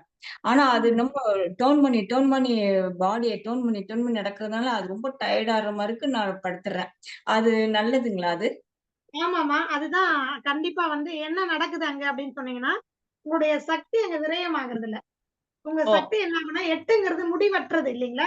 தொடர்ந்து ஆமா. நீங்க அதுலயே நீங்க நடந்துட்டே இருக்கும்பொழுது, உங்க உடல்ல நம்ம அந்த லாஸ்ட் கிளாஸ்லயே அத சொல்ல விட்டுட்டோம். நம்ம உடம்புல கூடிய இந்த ஆரா வந்து பெருசா டெவலப் ஆகும். ஓ! உங்களுடைய மூலாதாரத்திலிருந்து சகசிராரம் வரக்கூடிய அனைத்து சக்கரங்களும், சக்தி மையங்களும் நல்ல எனர்ஜைஸ் ஆயி ஷேரிங் ப்ராப்பரா இருக்கும். சோ அங்க ஓ! ஒரு பிராணி ஹீலிங்கே நடக்கும் அந்த இடத்துல. சோ எல்லா சக்தி எல்லா மையங்களுக்கும் எவ்வளவு சக்தி வேணுமோ அங்க கிடைக்கும். அப்ப ஆட்டோமேட்டிக்கா என்ன ஆயிடும்னா, உங்க உடல் வந்து ஆட்டோமேட்டிக்கா ஒரு ஓய்வு நிலைக்கு போகும். உங்க மனசு, புத்தி எல்லாமே ஓய்வு நிலைக்கு போய் நல்ல ஆழ்ந்த உறக்கம் கண்டிப்பா வரும். சோ ஒரு தேங்க் அற்புதமான ஒரு இது. இதுல உங்களுக்கு ரொம்ப எஃபெக்டிவாவும் இருக்கும். ஆறா பெருசாயிடும். 8 ஆமா. ரொம்ப முடிவில்லாத நிலை. அந்த எனர்ஜி உங்களுக்கு கிடைச்சிடும். பிராண சக்தி கிடைச்சிடும். அப்புறம் இன்னொரு கொஸ்டின்மா. இப்போ யோகாசனம் வந்து டெய்லி பண்றதுனால, சில பேரோட கருத்து என்னன்னா, அது பண்ணீங்கன்னா உங்க நரம்பு தளர்ச்சி வந்துரும். டெய்லிலாம் யோகாசனங்கள் ஆசனங்கள் பண்ணக்கூடாது. நீங்க ம். வந்து உடற்பயிற்சி பண்ணுங்க. வேற ஏதாவது பண்ணுங்க. அப்படின்னு ம். சொல்றாங்க. இல்ல வீக்லி 3 டைம்ஸ் மாத்திரம் ஆசனங்கள் பண்ணுங்கன்னு சொல்றாங்க. அது உண்ம அப்படிலாம் அது கிடையாதுங்கம்மா. ம். அப்படி நான் அதுக்கு ஒரு சின்ன விளக்கம். இப்ப நான் இந்த வகுப்பிலே சொன்னேன் பார்த்தீங்களா? அந்த மாரி நம்ம உடலுக்கு எவ்வளவு வேணும்னு நம்ம உடல் தான் தீர்மானிக்கணும். புரியுதுங்களா? இப்போ ஆமா. நமக்கு இன்னைக்கு யோகா பண்ணணும் அப்படின்னு தோணுதா, நம்ம இன்னைக்கு யோகா பண்ணலாம். இல்ல எனக்கு வந்து இன்னைக்கு ஒரு நாள் பரவால்ல விட்டுக்கலாம். கொஞ்சம் ஓய்வெடுக்கணும் போல இருக்கு. இல்லன்னா வேற ஏதாவது பண்ணலாம் அப்படின்னு தோணுச்சுன்னா பண்ணுங்க. ஆனா தொடர்ந்து யோகா பண்றதுனால நரம்பு தளர்ச்சி வருங்கிறது பொய். அப்பட்டமான பொய். அது கண்டிப்பா வந்து ஏத்துக்காதீங்க. காரணம் என்னன்னா, ஒவ்வொரு நாளும் நீங்க யோகா பண்ணும் பொழுது, உங்க உடல்ல இருக்கக்கூடிய நரம்புகள், தசைகள், எலும்புகள் எல்லாமே இன்னும் இன்னும் பலப்படுமே தவிர, கடினமாகாது. ஆ. ஃப்ளெக்சிபிலிட்டி அதிகமாகும். ரத்த ஓட்டம் சீராகும். பிராண ஓட்டம், நியூட்ரிஷனல் வேல்யூ இன்னும் இன்னும் நம்மள மேம்படுத்திக்க முடியுமே தவிர, இதுல கீழ் நிலைக்கு போவே மாட்டோம். அடுத்த நிலையில வேணா தங்கி இருப்போம். அதே நிலையில இருப்போமே தவிர, கீழ் நிலைக்கு கண்டிப்பா போக மாட்டோம். இதுல மாற்று கருத்தே கிடையாது. அவங்க ஒருவேள தவறான முறையில பண்ணியிருக்கலாம். இல்ல தவறா அவங்க கேள்விப்பட்டிருக்காங்க. சரியான, முறையான யோகாசன பயிற்சி செய்றவங்களுக்கு பக்க விளைவுங்கிறது கிடையவே கிடையாது. அத எப்படி சொல்லணும் அப்படின்னு சொன்னா, ஒவ்வொரு நாளும் நம்மளை மேன்மைப்படுத்திக்க முடியும். ஒவ்வொரு செல்களும் தன்னை புதுப்பித்துக் கொண்டே இருக்கும். இன்னும் இருக்க இருக்க இருக்க இளமை ஆவோமே தவிர, கண்டிப்பா வீழ்ச்சிங்கிறது கிடையவே கிடையாது. பயப்பட வேணாம். தொடர்ந்து டெய்லி பண்ணலாம். நாங்கலாம் சரிங்க என்னைக்காவது ஒரு நாளைக்கு தான் ஸ்கிப் பண்ணுவோம். அட்லீஸ்ட் ஒரு 15 நிமிஷமாவது ஏதாவது தெரிஞ்ச ஒரு 4 ஆசனங்களையாவது ரொம்ப சிம்பிளா எல்லாத்துக்கும் சேர்த்து ஒண்ணாவது பண்ணிடுவோம். ஒரு 15 நிமிஷமாவது நாங்க யோகா பண்ணாம ஒரு நாளும் மூவ் ஆகுறதில்ல. அதனால நீங்க இதனால எந்த பக்க விளைவும் கிடையாது. இதுவரைக்கும் யாரும் அப்படிலாம் சொன்னதில்ல. யாரோ தவறான முயற்சி பண்ணியிருக்கிறாங்க. அதனால ஏற்பட்டிருக்கலாம். கண்டிப்பா யோகால அப்படி ஒரு வீழ்ச்சி கிடையாது. தொடர்ந்து சரிங்க பண்ணுங்க. சரிங்களா? நன்றி. நன்றி. நன்றிங்க நன்றிங்கம்மா நன்றி. வாழ்க வளமுடன்மா. குணபாலன் ஐயாவுக்கும் நன்றிங்கய்யா. குணபாலன் ஐயாவுக்கும் தேங்க்யூங்கம்மா. நன்றி. இப்பதான் எனக்கு ரொம்ப தெளிவு கிடைச்சது. இல்ல முதல்ல நான் பயந்துட்டு இருந்தேன். யோகாசனம் சரி பண்ணக்கூடாது. டெய்லி ம். பண்ணா இப்படி சொல்றாங்களேன்னு சொல்லிட்டு. ஆனா இப்போ வந்து எனக்கு அதுல தெளிவு கிடைச்சிருச்சு. ரொம்ப சரி. நன்றிங்கம்மா. சந்தோஷம். நன்றி குணபாலன் சார். நன்றி நன்றி. நன்றி. சந்தோஷமா. நன்றி. சிறப்பான ஒரு கேள்வி. எல்லாருக்குமே ஒரு புரிதல் இருக்கும். ஏன்னா தவறுதலான ஒரு வழிநடத்தல்ங்க உள்ள அதுக்கு ஒரு நம்ம விடை தெரிஞ்சுக்கிறது நல்லது. அது மாரி உஷாமா வந்து சிறப்பான ஒரு வழிநடத்தல் இருந்திருக்கு அவங்களுக்கு. அதுக்கு ஒரு தெளிவான ஒரு விளக்கம் கேட்டிருக்காங்க. சந்தோஷம், வாழ்த்துக்கள்ங்கம்மா. அடுத்ததாக கோமதி அம்மா.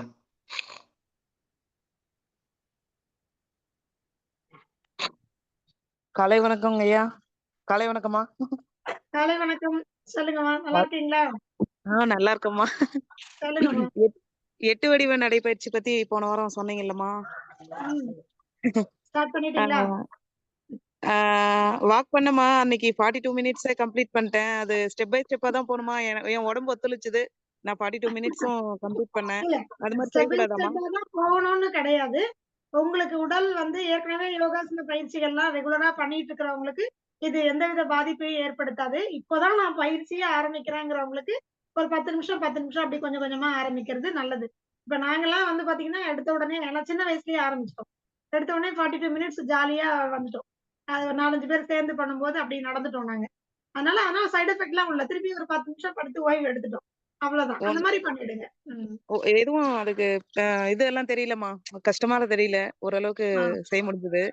நல்லாவும் சந்தோஷம். இருந்ததும்மா. அந்த கைகள் எல்லாம் மூடிட்டு நடக்கணும் அப்படின்னு சொன்னீங்க. நல்லாவே அந்த ஹீட் ஃபீல் பண்ண முடிஞ்சதுங்க. ஷூர், நல்லா ஷூர். நல்லா இருந்ததும்மா. அந்த ஃபீல் நல்லா சந்தோஷம். இருந்தது. சந்தோஷம். ஆமா. உடற்பயிற்சி பத்தி நல்ல விஷயங்கள்லாம் நெறைய சொன்னீங்கம்மா இன்னைக்கு. ரொம்ப அருமையா இருந்தது. சரிங்க, சரிங்க. ஏன்னா நெறைய நன்றிங்கம்மா. இன்னைக்கு வீட்ல இருக்கிற குழந்தைங்கள சமாளிக்கிறது தான் பெரிய விஷயமா இருக்கு. நெறைய பாத்தீங்கன்னா, வயசு பிள்ளைங்கள வச்சிருக்காங்க. ஒரு 15 வயசு, 18 வயசு இருக்கிற பிள்ளைங்க, குறிப்பா கல்லூரிக்கு போகக்கூடிய பிள்ளைங்க எல்லாரும் அதுல மோகம் மாறி போயிட்டு இருக்காங்க இப்போ. ஒண்ணு பெரிய பெரிய ஸ்போர்ட்ஸ்க்கு போறாங்க. இல்லன்னா ஜிம்முக்கு போறாங்க. என் ஃப்ரெண்ட்ஸ் வராங்க. நல்லா டெய்லி காலையில எழுந்து பச்சை முட்டைய ஒரு 3 சாப்பிட சொல்றாங்க. சாயங்காலம் ஆனா நல்லா ஆட்டுக்கறியும், கோழிக்கறியும் சாப்பிட சொல்றாங்க. அங்க போய் நல்லா ஒர்க் அவுட் பண்ணலாம். நாங்க ஃப்ரெண்ட்ஸுங்கலாம் போறோம். ஆனா அந்த குழந்தைங்களுக்கு பாவம்